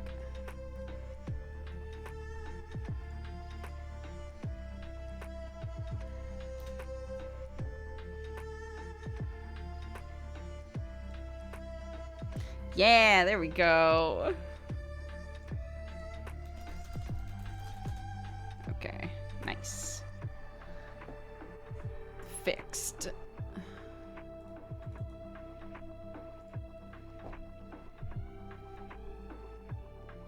Well, the problem is that, so the way that I have my VTuber set up, my little PNG Tuber, you have to directly connect them to a specific voice channel.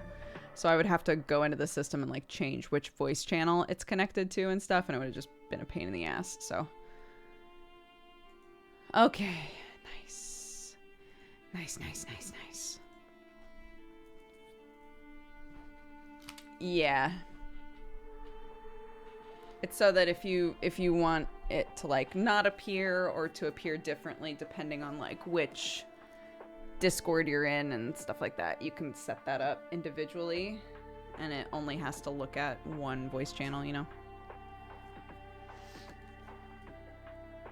Oh, poor Clarky. I hope she's okay. Bubba.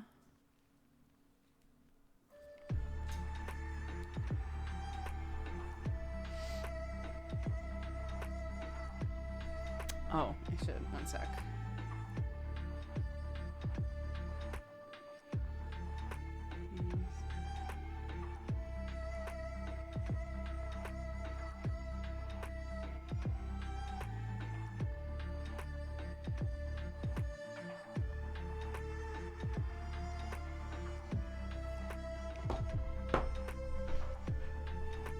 Okay. This music feels very intense for what we're doing currently.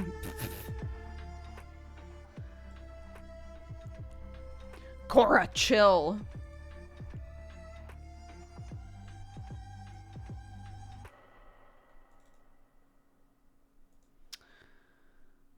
Okay. That art is so good. The PNG? Thank you. It's by a lovely artist named Milkman Art. Or Milky, if you wanna.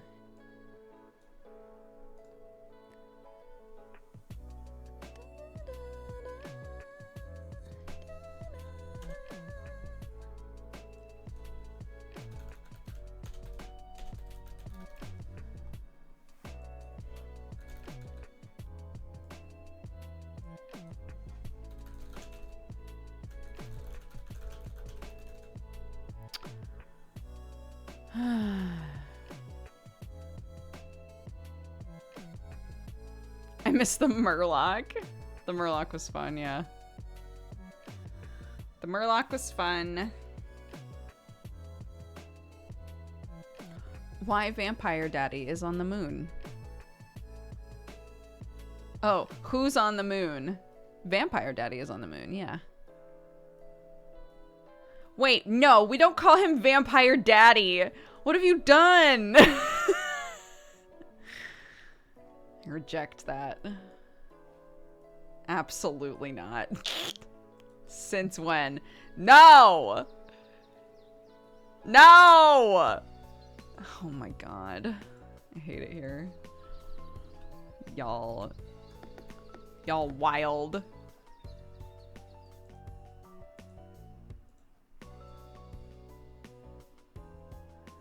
How come Gam? How come Gam? It don't wanna?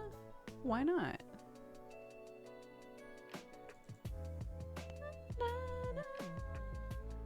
One sec.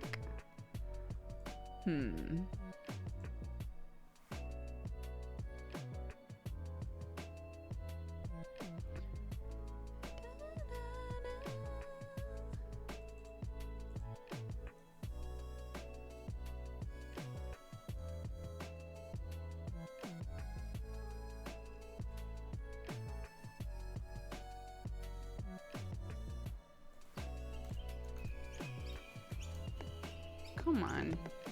Oh my goodness. Do I have to just like exit the game? Fine. I will. Yeah, I want to quit. Oh my god, it just showed up. I'm so mad! No! It's fine. It's fine. It's fine. It's fine. It's fine. It's fine. It's fine. It's fine. It's fine. It's fine. It's fine. Everything's fine.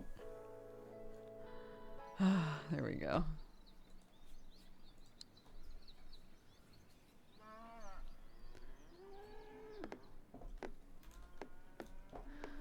You can backseat this game.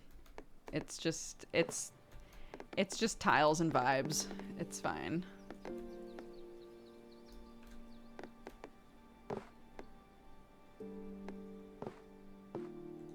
Oh, I miss Hollow Knight.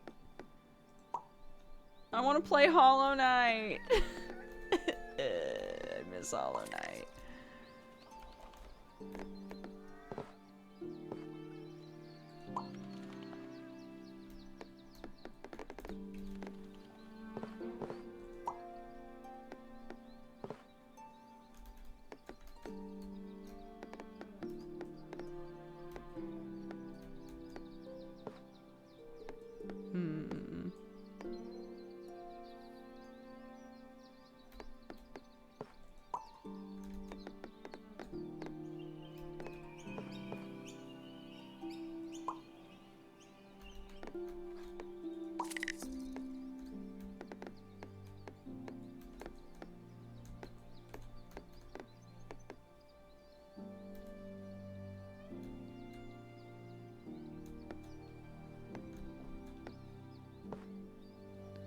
Did I beat all the Hollow Knight DLC? No. I did not. I wasn't able to do all of the god fights. Too powerful, too thick for me.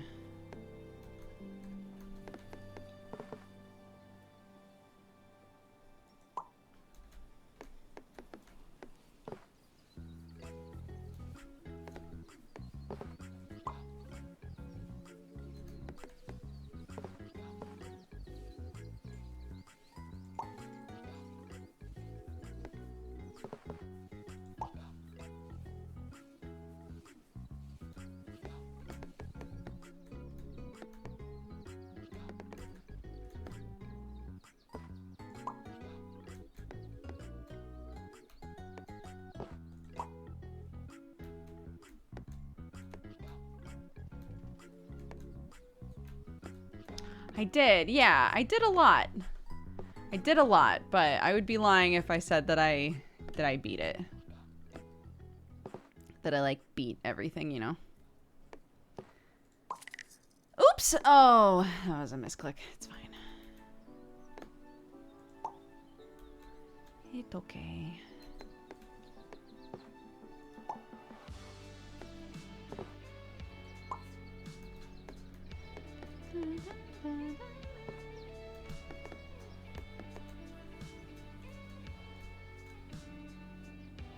Oof. Just cut all that off at the knees, huh? Okay.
I love how the cities wind up looking. It makes sense that there's a creative mode, you know?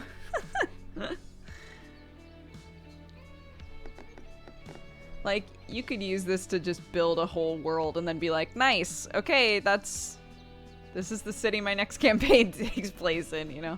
It's just very fun. They're, even when you're not doing it, you know, perfectly, quote unquote, it's very aesthetically pleasing.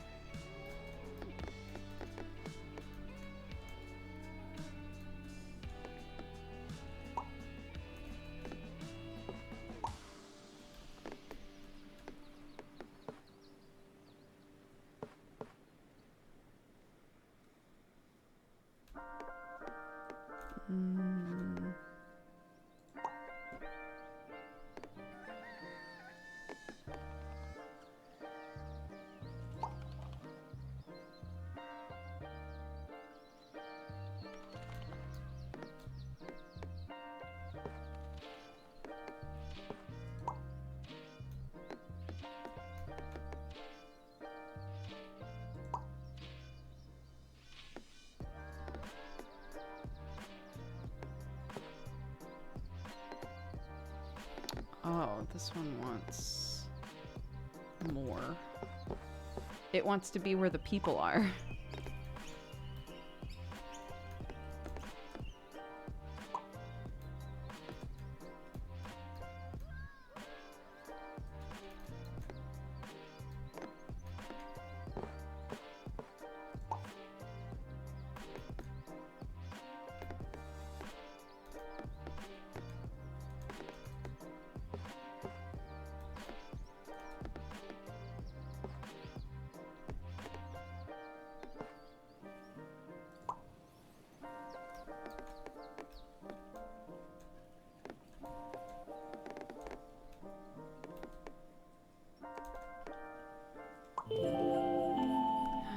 Worry.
This music.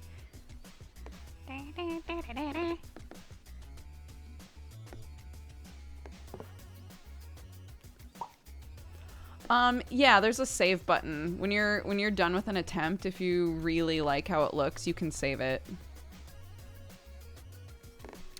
Yeah, so in the corner over here, so when you're in creative mode, it goes on forever. But in non-creative mode, you start off with a certain number of tiles, and these little things are quests. So this is saying, I want one more rock. This is saying, I want one more bit of water, right? So as you complete those things, you get more tiles, and also by doing perfect tile placement, quote unquote, which means that you are matching up the sides are matching up perfectly depending on like what they are. So like this one, this side is house, house, house, rock, house, grass, right? So like each side has a specific thing. So if I'm matching up house to house, that's on its way to being perfect placement. If I can then put like grass here, house here, house here, house here, then this, I will get an extra tile from a perfect placement here.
So I think if I put...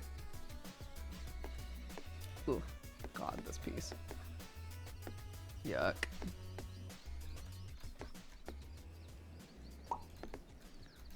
So if I now put a piece like this here, this one I think should, a little perfect should pop up. So just for the sake of it, I'll do that. Perfect. And we got an extra tile. So yeah.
Nice. Hell yeah.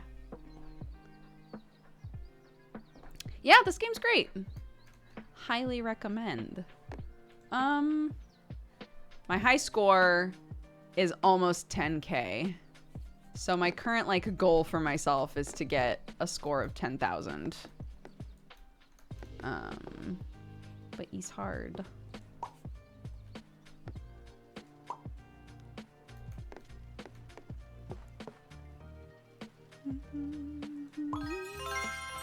Ooh! Cute. New tiles, new tiles, new tiles, new tiles. Tiles on tiles on tiles.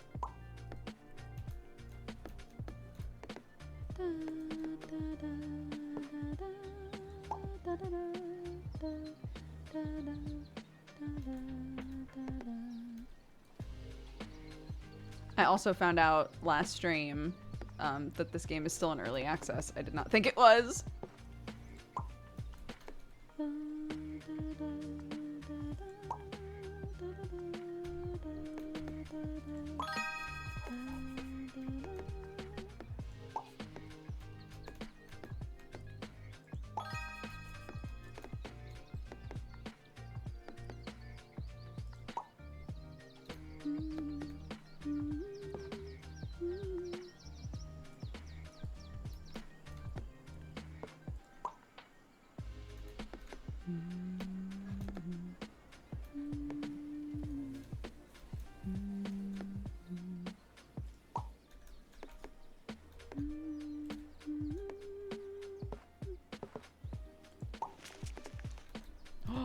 What is that?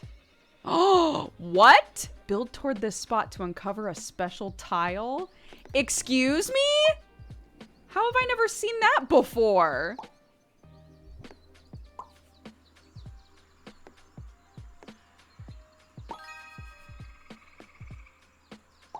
Oh my gosh.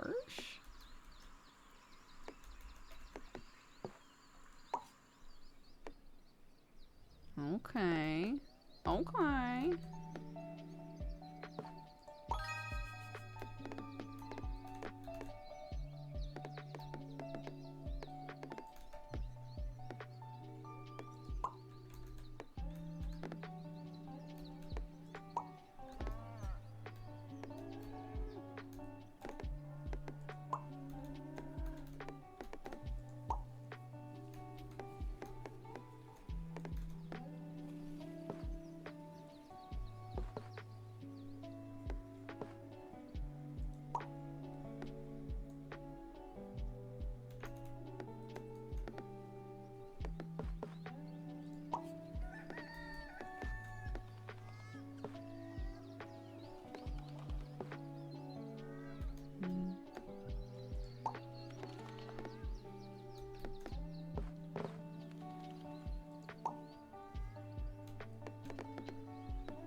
I hope the beaver tile spawns beavers. I would die.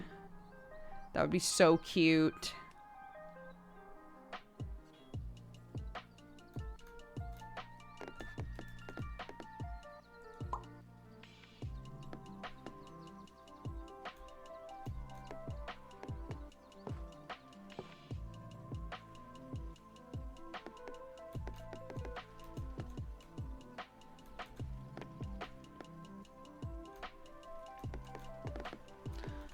Just flippantly put tiles over there, but like at the same time.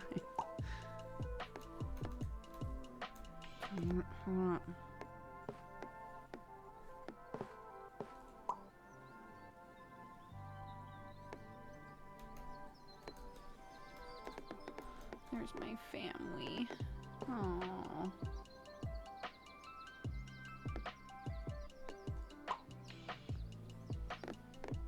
I hope my Clarkie's okay. Poor baby.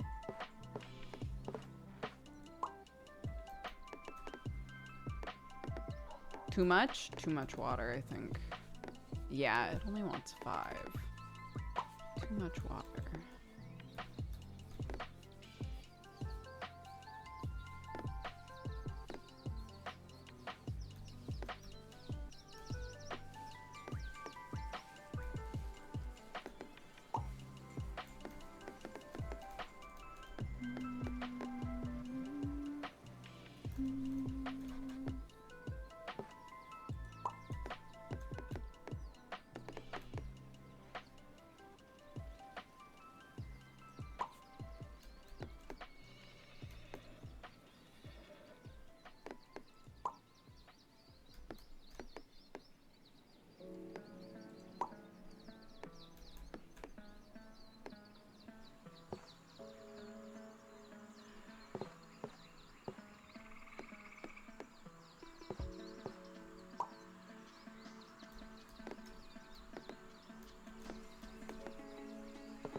I'm going to take a quick break and go hug my kid. I'll be right back.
Hello. I'm back. Clarky's okay.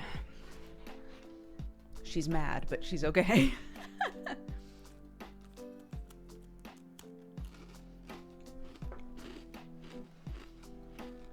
I tried to give her a snack and she was like, I don't want it. So I was like, okay, I'll take it then.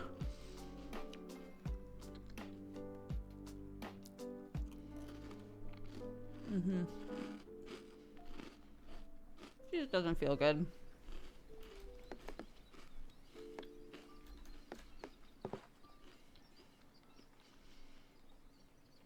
But she's very sad because she was supposed to go on a bug hunt with her grandma after school today. So she's just realized, like, I don't get to do that. So she's really upset, but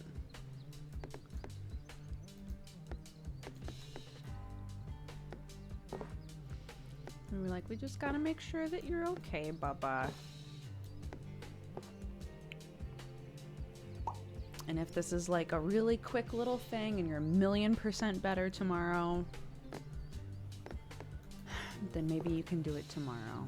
But we gotta make sure that you're okay first.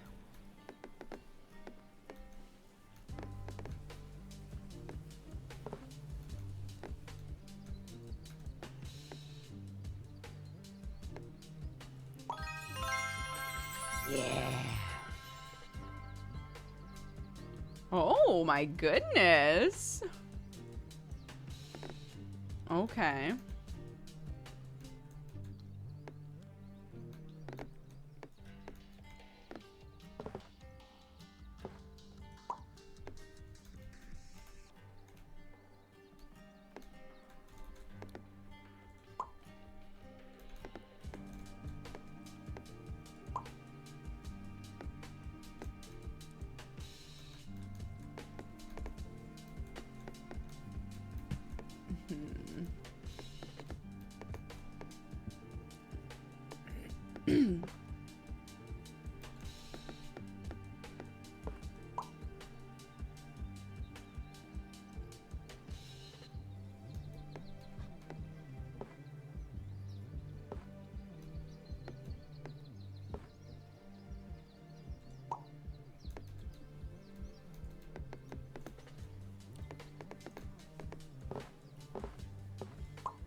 Nice.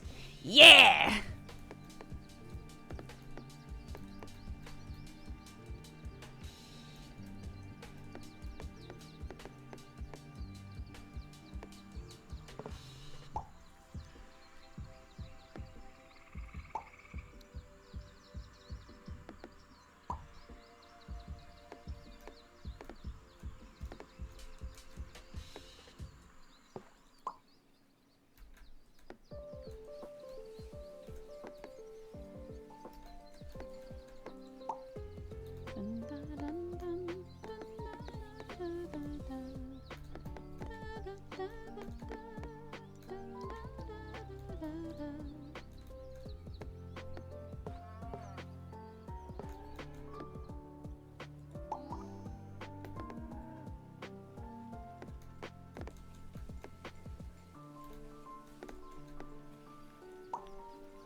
Oof. I don't know what's happening with this track, but it's, it's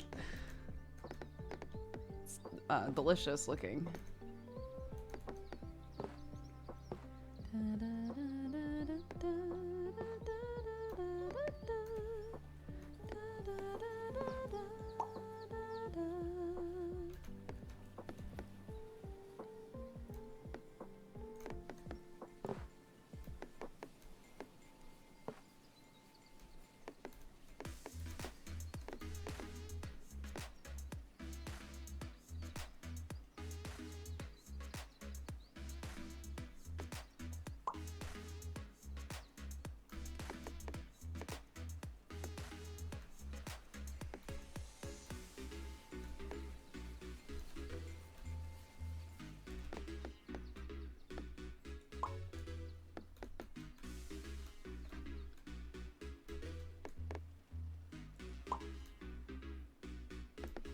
Nine tiles left. Let's fucking go.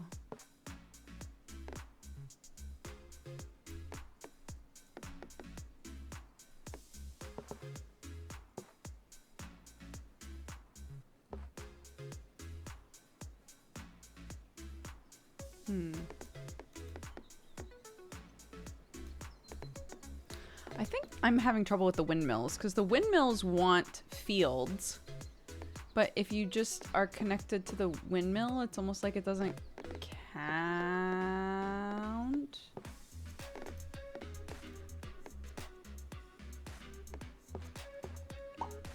What's the windmill meta?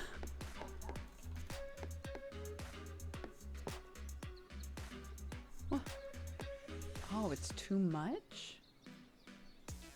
Homie, what?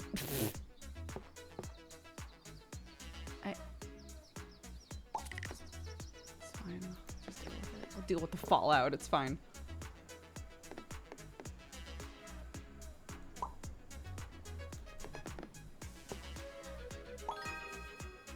Okay.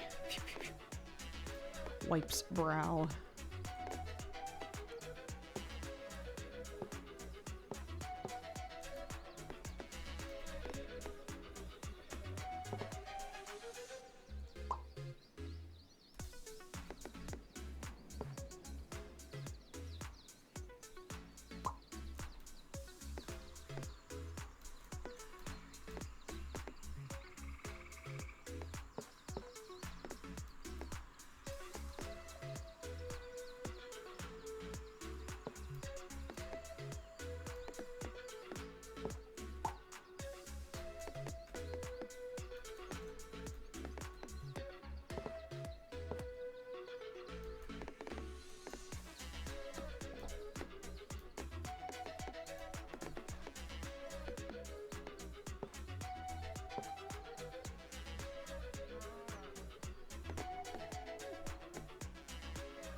Where do I put him?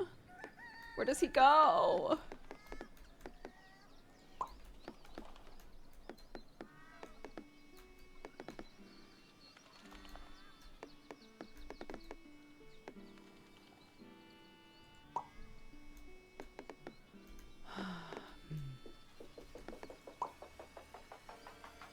Two tiles left. Can I do anything? 13, 32, 1. Our very last tile is water. So we're probably gonna get some pieces like right at the end.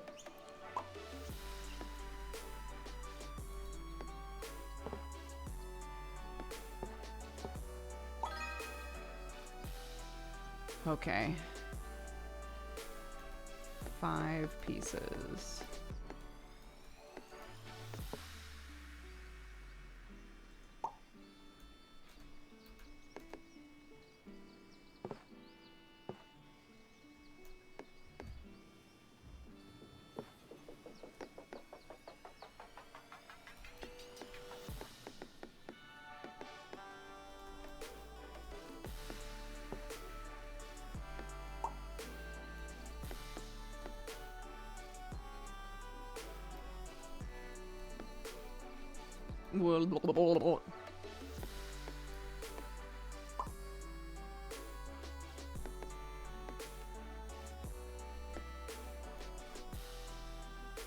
Other water?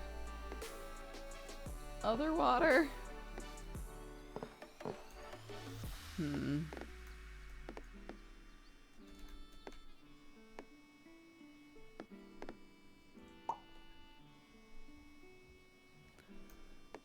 This is it, Wadi.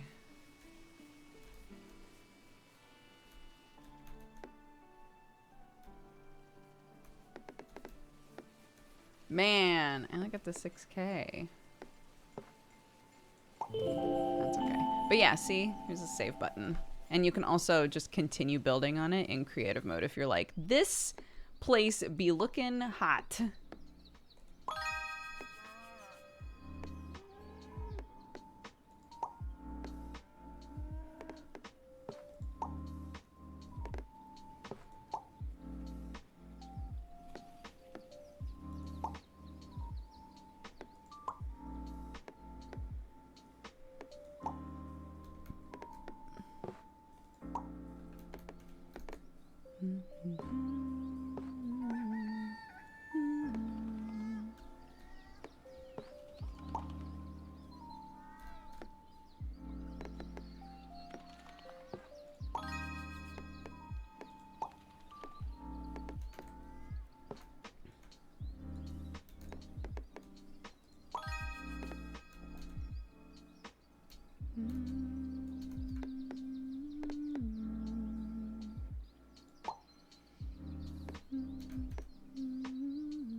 I don't think there is a place that I can... Ooh!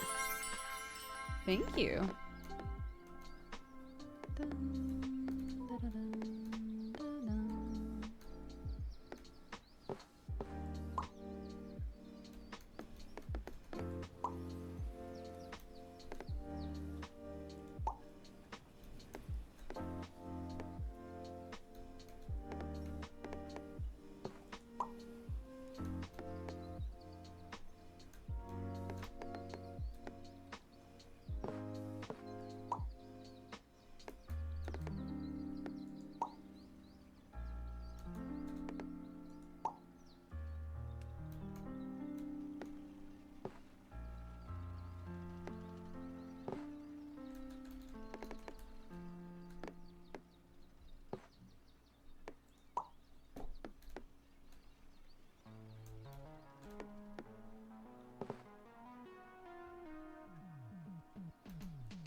It's fine, I'll deal with it.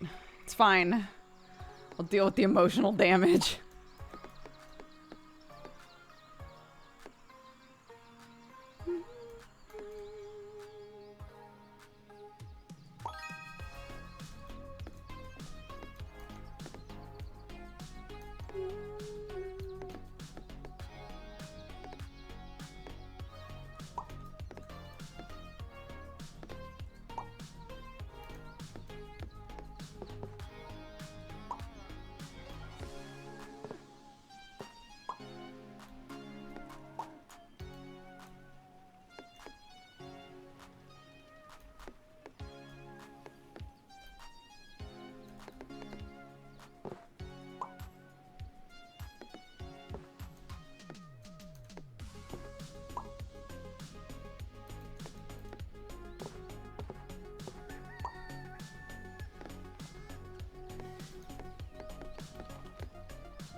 That was worth it.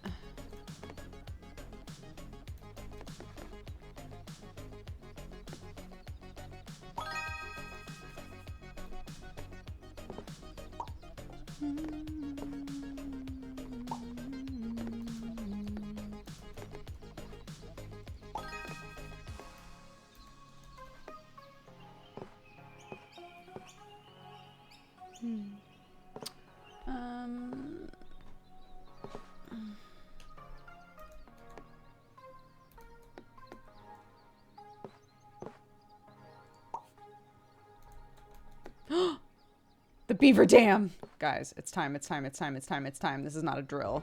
This is real ass life.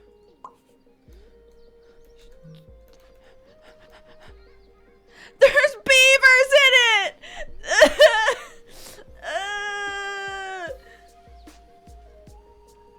I'm gonna die here. Oh my god. There's beavers.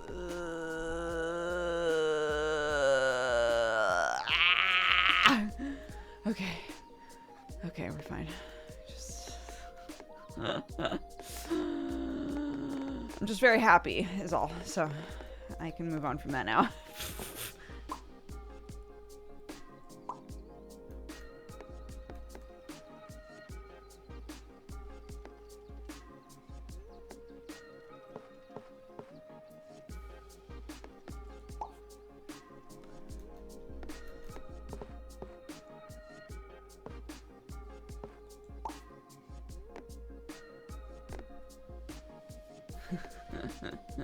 I keep messing that up.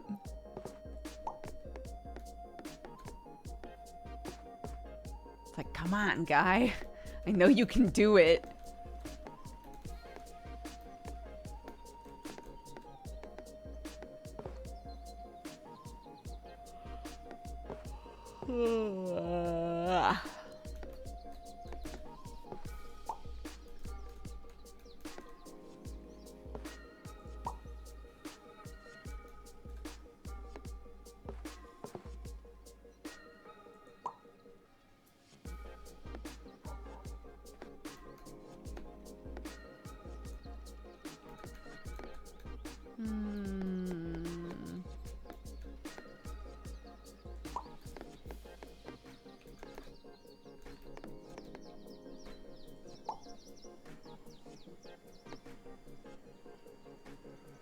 Oh, it's an achievement that says place 25 consecutive tiles without connecting any incompatible edges.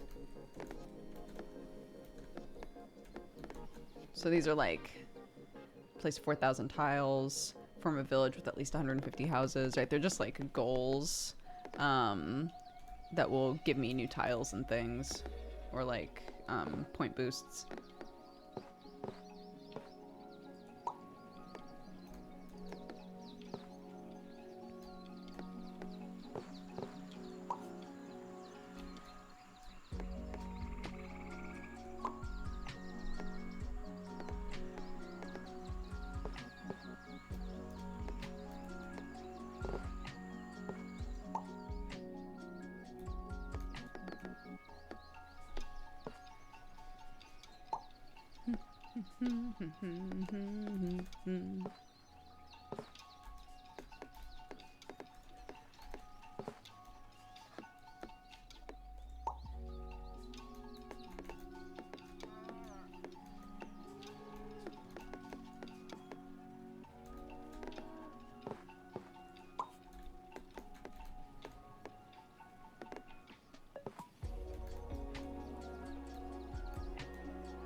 little trains too.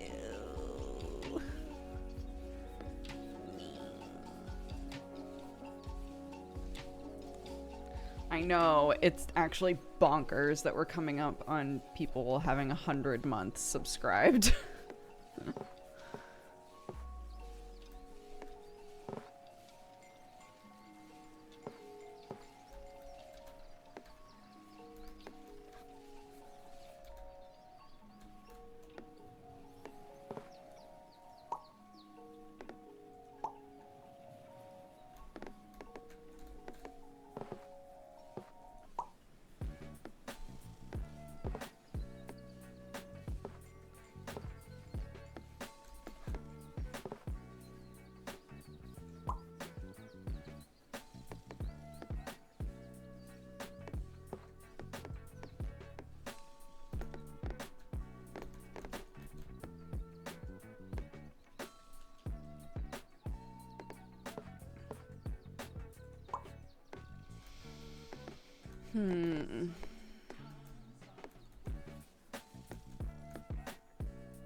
You know, sometimes you sacrifice a quest just to fill in a gap that you know is going to be annoying.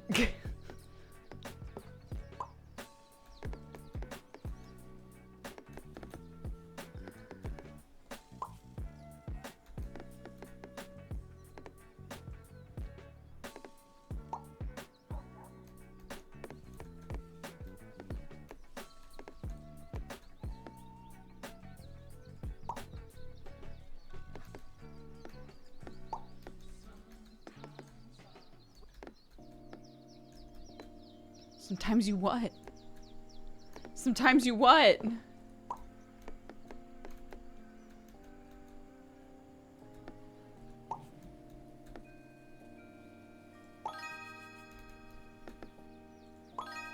Nice. Hell yeah.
Clarky's watching that terrible troll show again.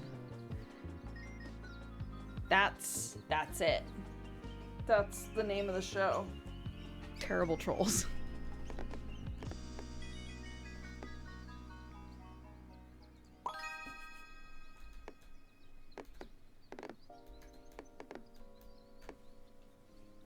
They're trolls.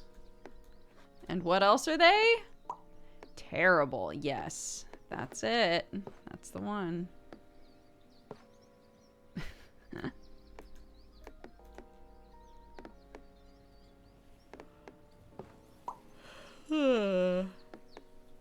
It's a German game. Terribly good. Squints.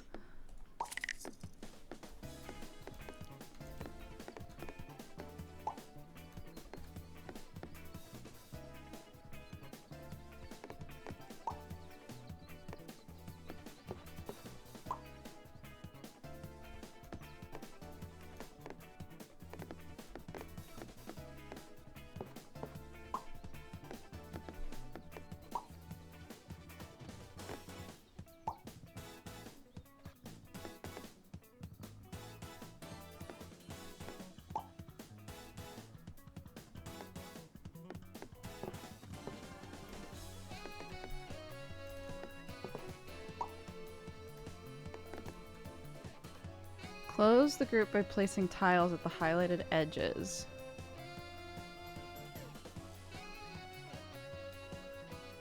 Okay.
Okay.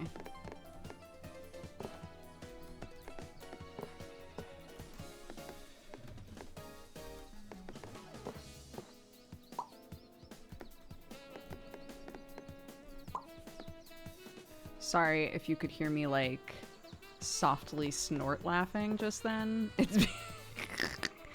It's because for some reason it just popped into my head. I was over the weekend introduced to the term thembo, and it like as a non-binary version of bimbo, herbo, himbo, all of that, thembo, and somebody used it so casually in conversation that it made me laugh, and now I'm thinking about it again, so that's I like it a lot. So here we are. Oop, oop, oop. Okay, hold on.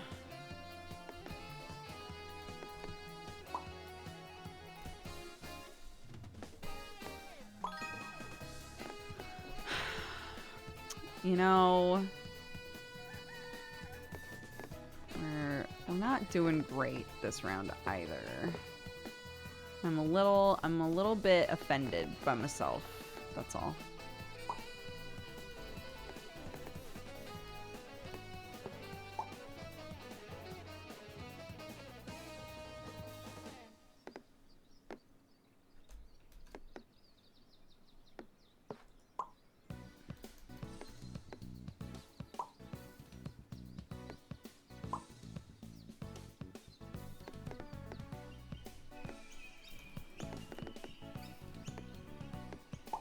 Goodness.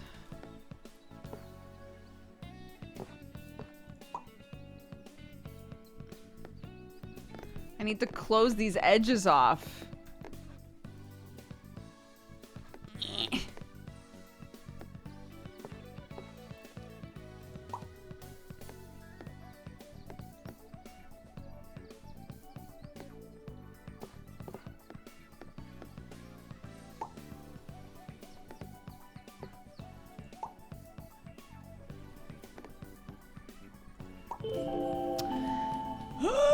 Okay.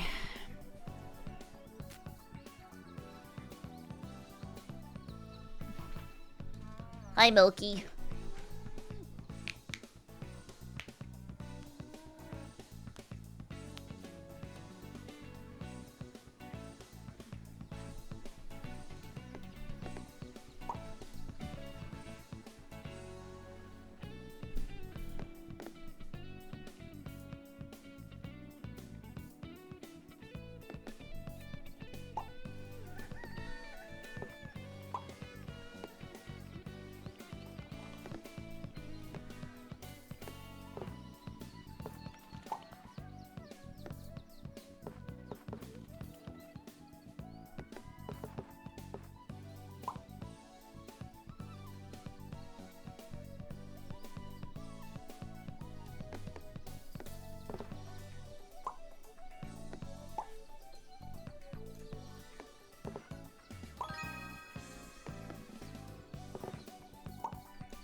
I don't like this.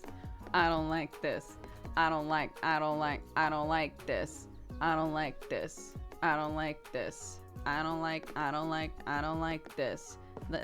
This. I don't like this. This. I don't like this. I want to start over. New game. Yeah. New game. Can I just... No,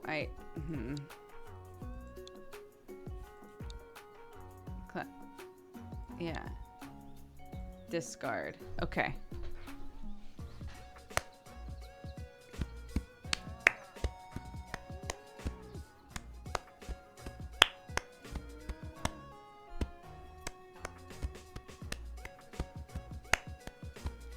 Does Dodger still use TikTok? I do.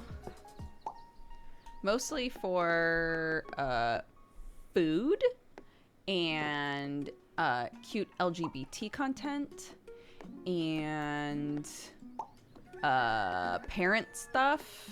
There's lots of parent content on there, oddly enough.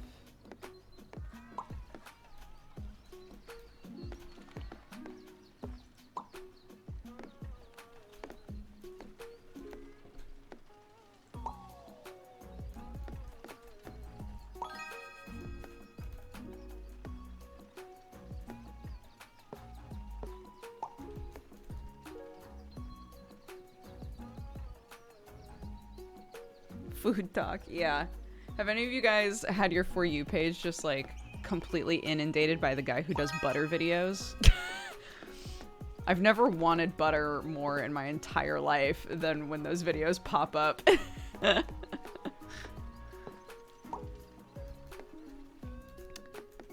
Yeah, it's a person who is basically like, I'm gonna do a whole series that's just different ways to prepare butter, like different things you can mix into butter, different ways to make butter, essentially. And every video I'm like, maybe I'll make some butter. I don't know, maybe today's the day, maybe it's time for me to make some butter.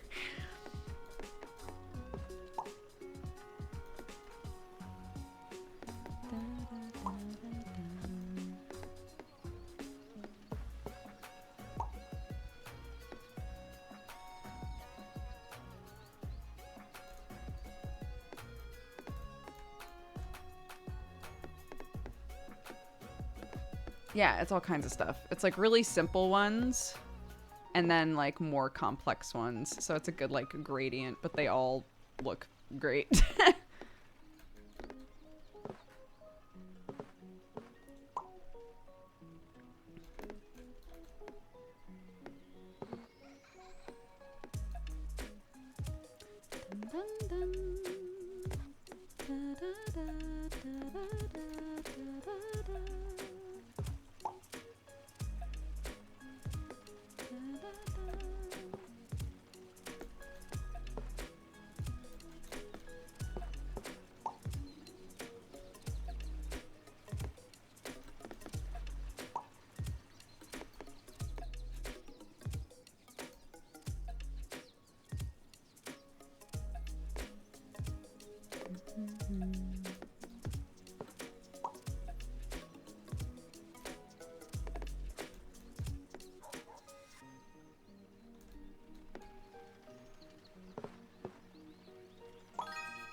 Yeah, Mangapod will be happening in about 45 minutes.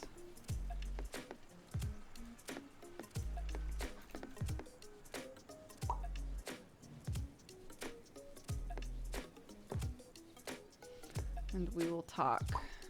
We will talk about baseball, boys.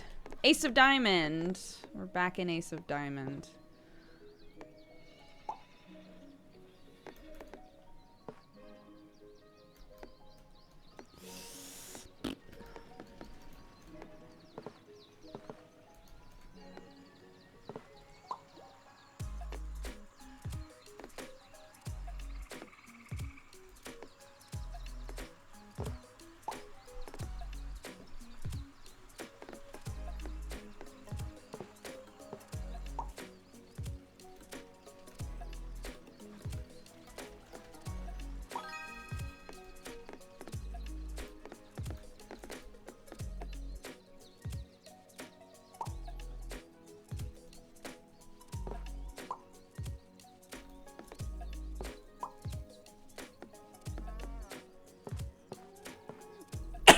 Oh my god.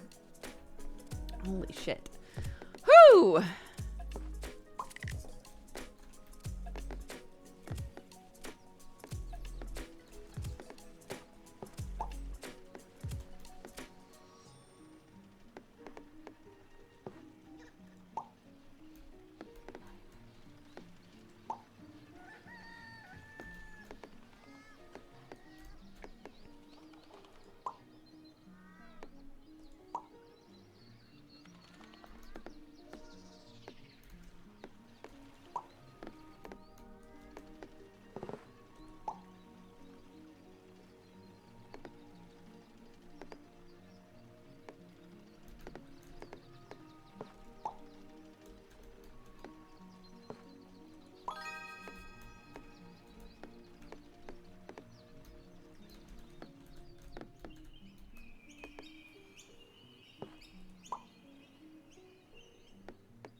Oh, beach.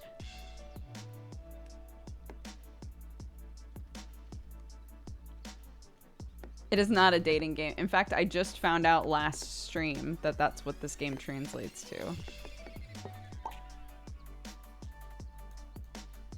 I did not realize.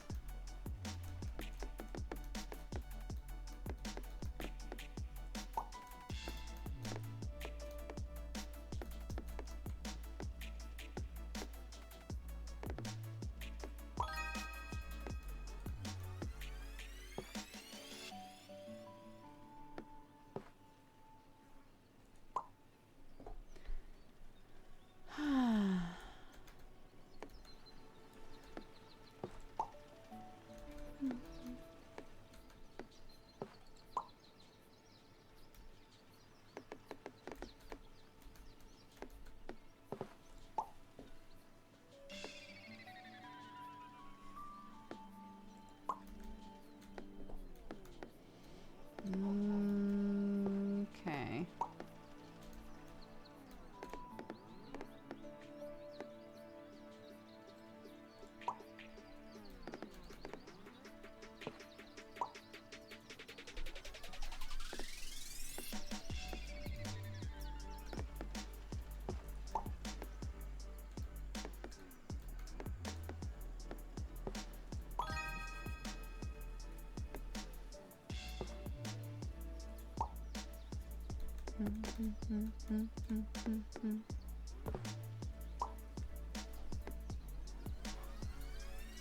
I guess you're matching tiles. That's true.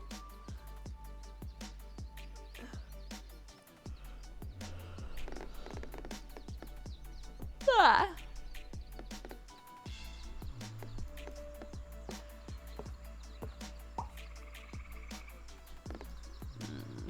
promise. My baby.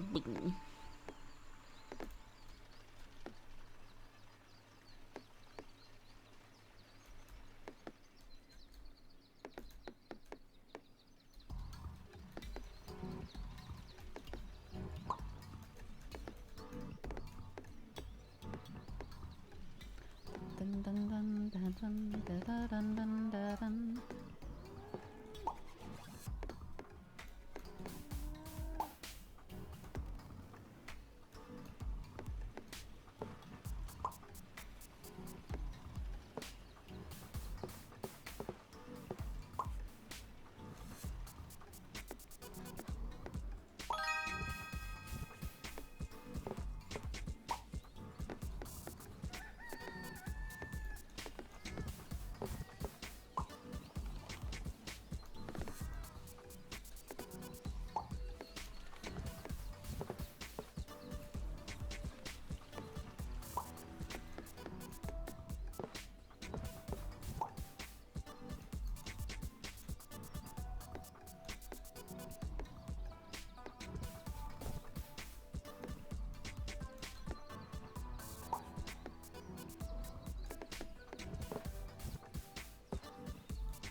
Oh no, we cry.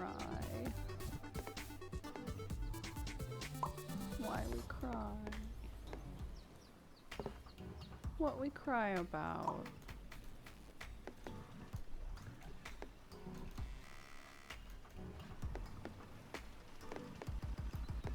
What we cry about? Why she cry?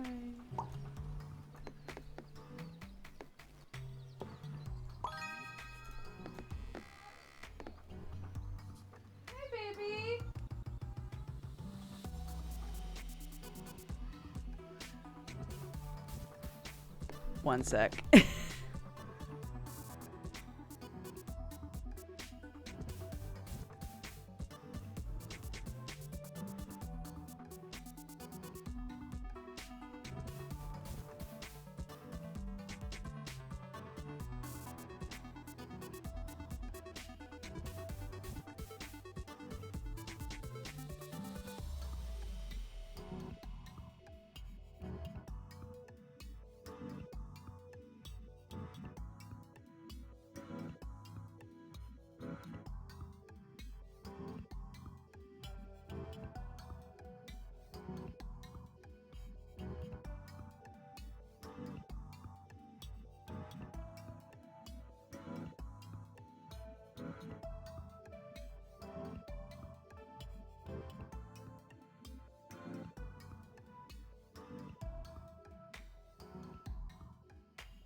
Oh my goodness. Okay.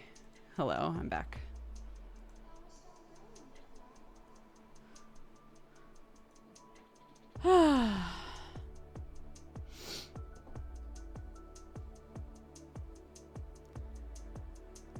Okay. Back.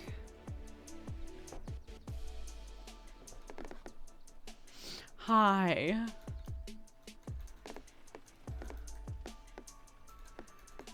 Clarky, I guess, had a ton of food, which again, she's been eating a lot. And Sam had told her, honey, we're having dinner in a few minutes, so I'm not going to give you another snack.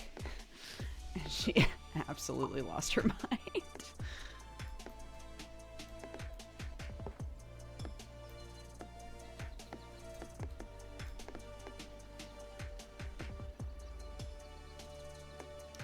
You know, the usual. Normal child things.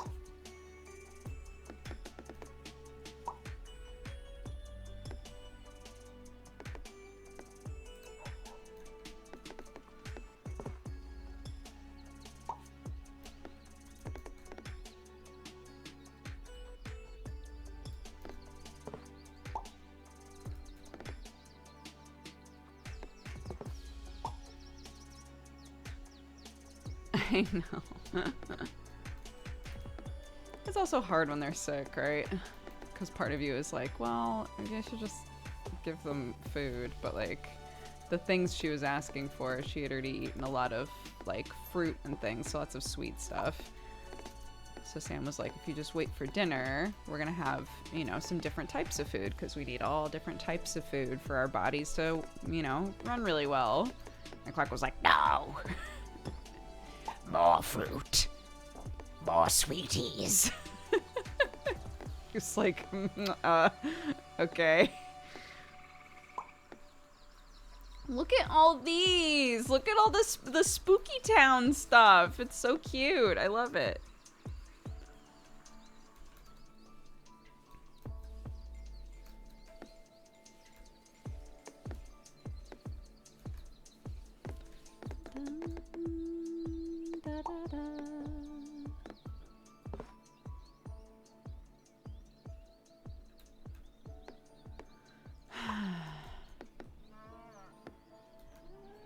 It's the hardest lesson I had to learn. I couldn't live off of only rice. Yo, rice is pretty pog.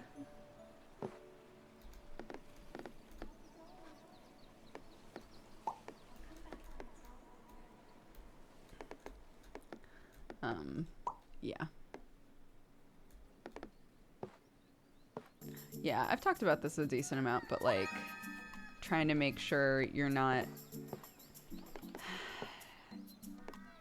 It's hard. You want to make sure that you're not doing the sorts of things that are going to lead to like any like a weird relationship with food, right? You want to encourage a healthy relationship with food with your kid, while at the same time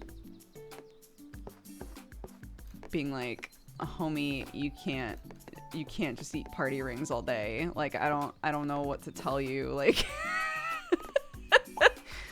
it's non-negotiable. Like, I'm not trying to say party rings are like that you should have some sort of weird feelings about party rings. I'm just like, party rings aren't gonna keep you alive, you know? Like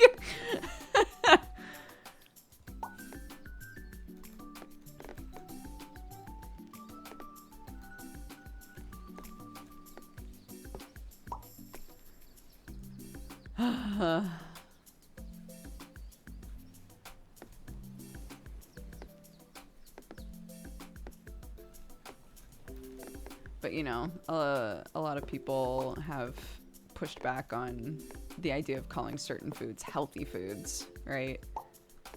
That you should always just talk about food like, you know, it's all just different types of foods, and we just need to, you know, make sure that we're not eating too much of one type of food. But it's hard to get like that idea, like that vernacular out of your mind when you're trying to explain to a small human like, why can't I just keep eating party rings?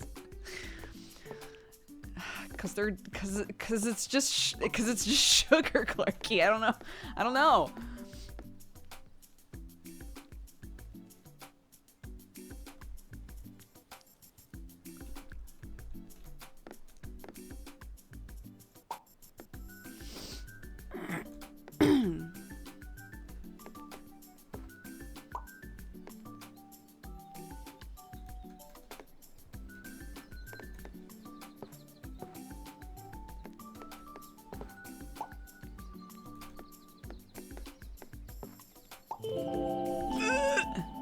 Okay.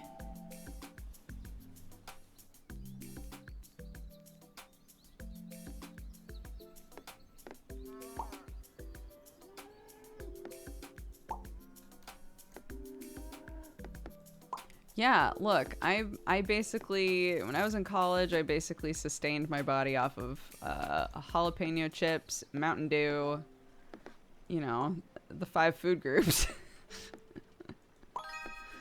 And I did not feel good.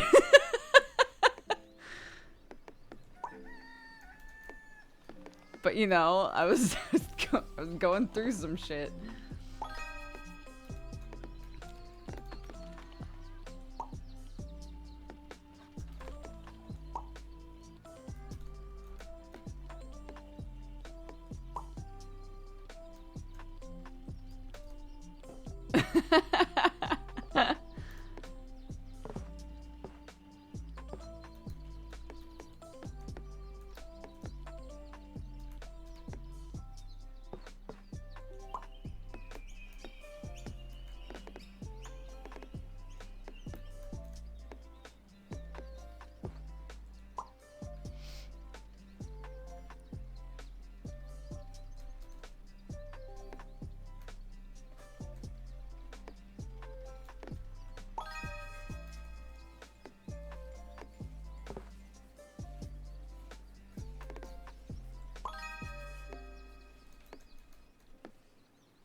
I mean, I think it's perfectly normal to, as a parent, be sort of preoccupied with making sure that your child is getting the nutritional value that they need, right? That's sort of an instinctual concern. So figuring out how to like maneuver that, I guess.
But I mean, we were talking about this earlier when somebody asked if Clark is picky, quote unquote, right? Like, I just try to involve her in the food making process as much as I can. I try to be understanding of the fact that sometimes she doesn't want food that's all mixed up, because I was like that too, and I totally get it. She's like, why are all of these things in one thing instead of separate? I don't understand. I don't like it. I get it. 'Cause I also felt that way when I was younger, so.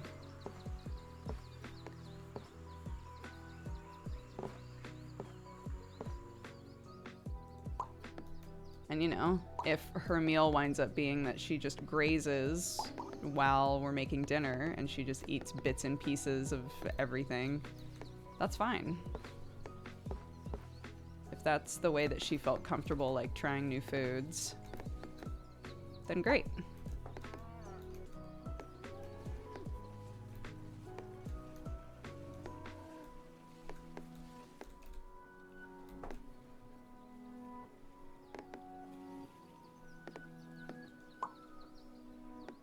Yeah, well, that's what I was saying. Like, you know, as an adult now, I can look at a stew or a casserole or whatever, and I don't see it as the individual ingredients. I see it as the casserole, right? Or whatever it is. But I mean, it wasn't always like that because I didn't have like a word for it, or, you know, there was no way for me to register it as its own specific thing.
Oh, it's water.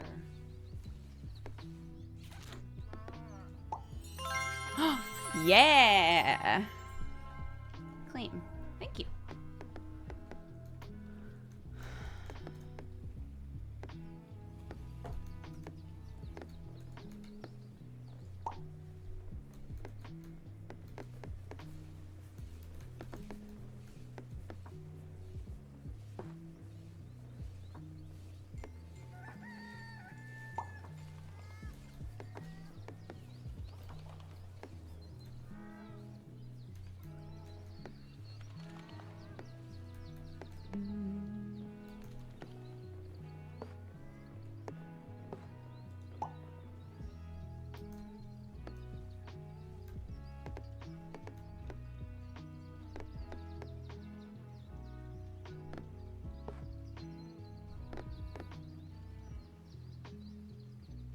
Oh, okay. I guess I can just keep going with this then. Okay.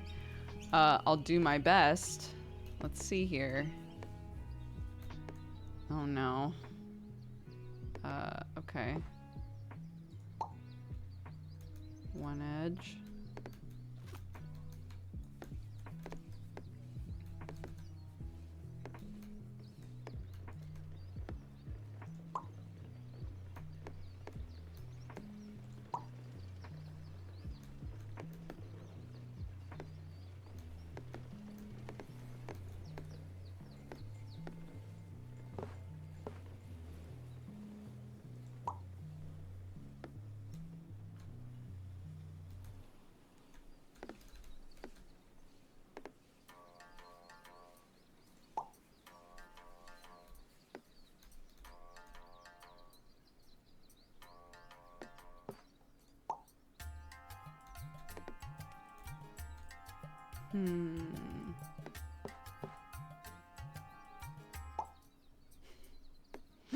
I've just made more edges for myself.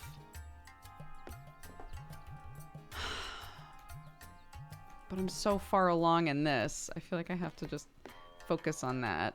Focus on that.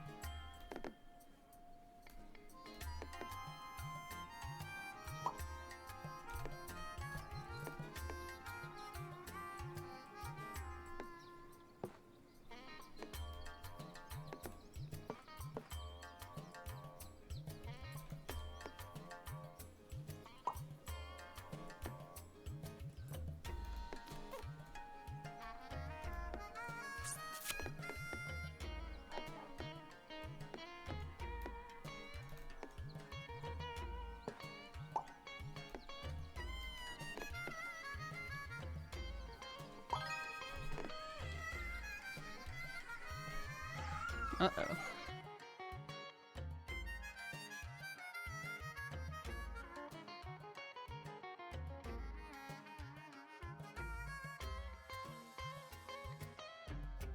Oh, Papa.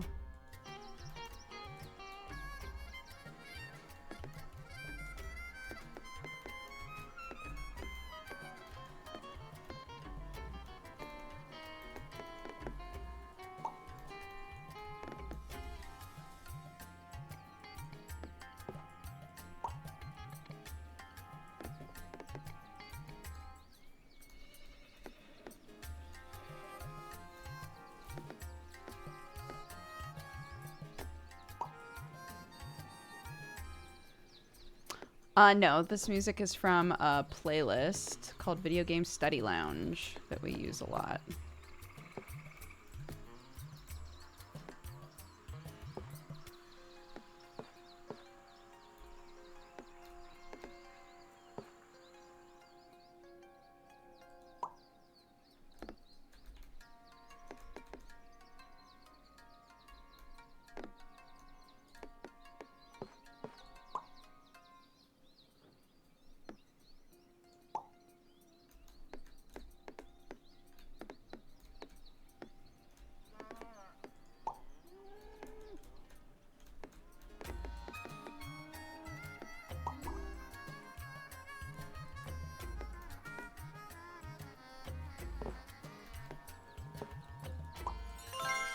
Oh, yeah. It's just a skin of the same one. It's fine. Village with 150 houses. Right. Okay. I'm not gonna worry about that shit anymore. Alright. Let's go, baby.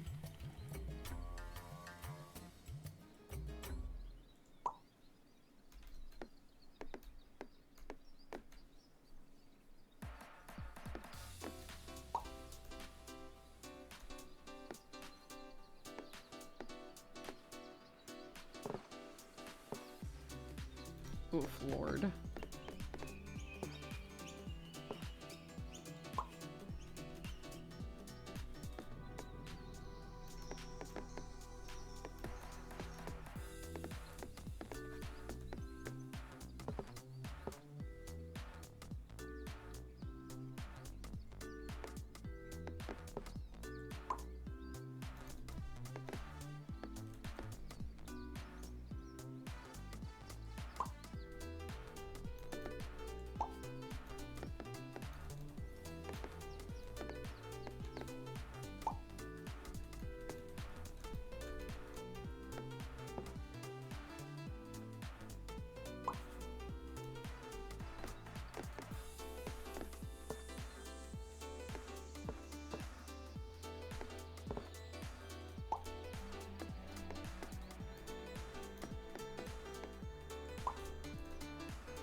Oop, one more. Right up here.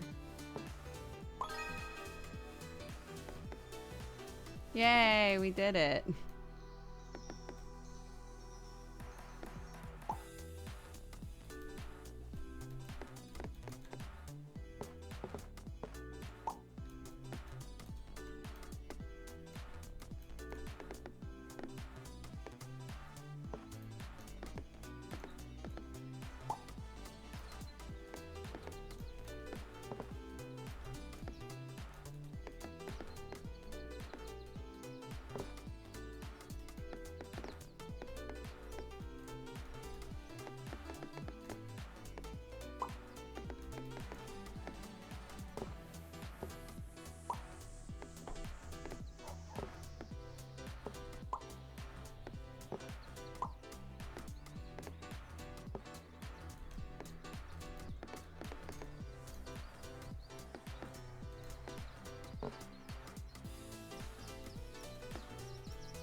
Okay, I need to start getting set up for Mangapod in a minute here.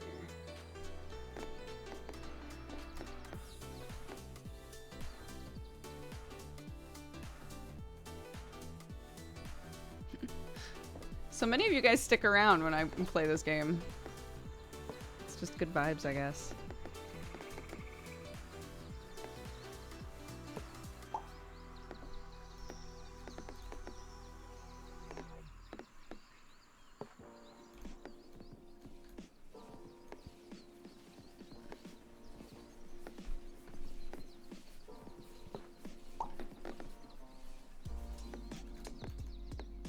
I like the sounds. It's relaxing. It's satisfying. Yeah.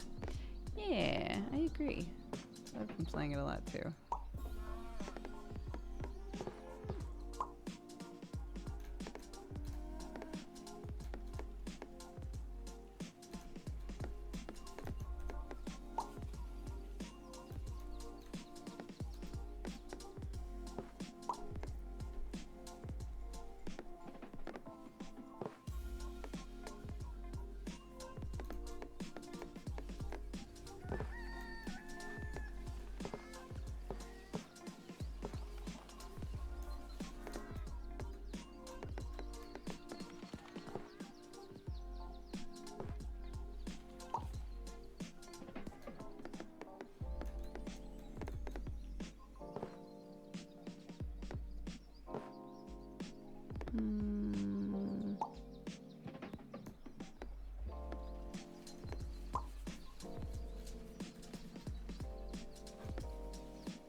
Okay, I think we might have to hop out of this and finish it another time. Because I gotta set up for Mangapod. We're gonna swap over to Mangapod, guys.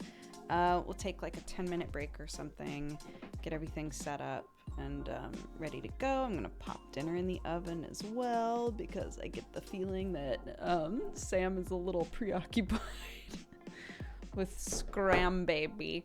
So, yeah. I will be back in a minuto.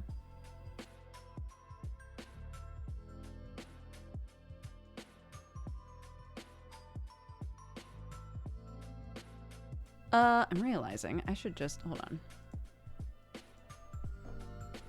I'm gonna put the splash screen for this up. Blah, blah, blah, blah, blah, blah, blah, blah, blah. Blah, blah, blah, blah, blah, blah, blah, blah, blah. Blah, blah, blah. Blah, blah,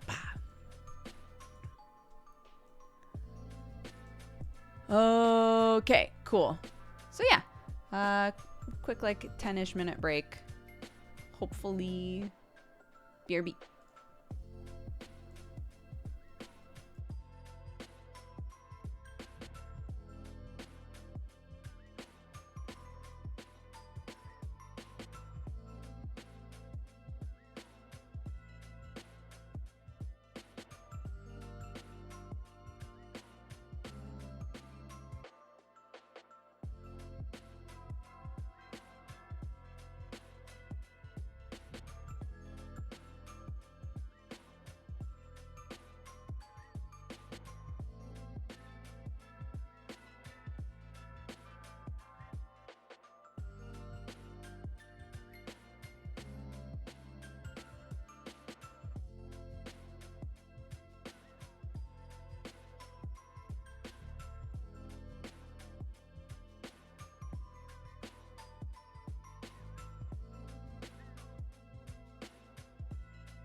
All right. I'm going to take the stream down and put it back up just so that it's a separate VOD. And then we'll begin. Thanks for sticking around, guys. I appreciate it. See you in a minute.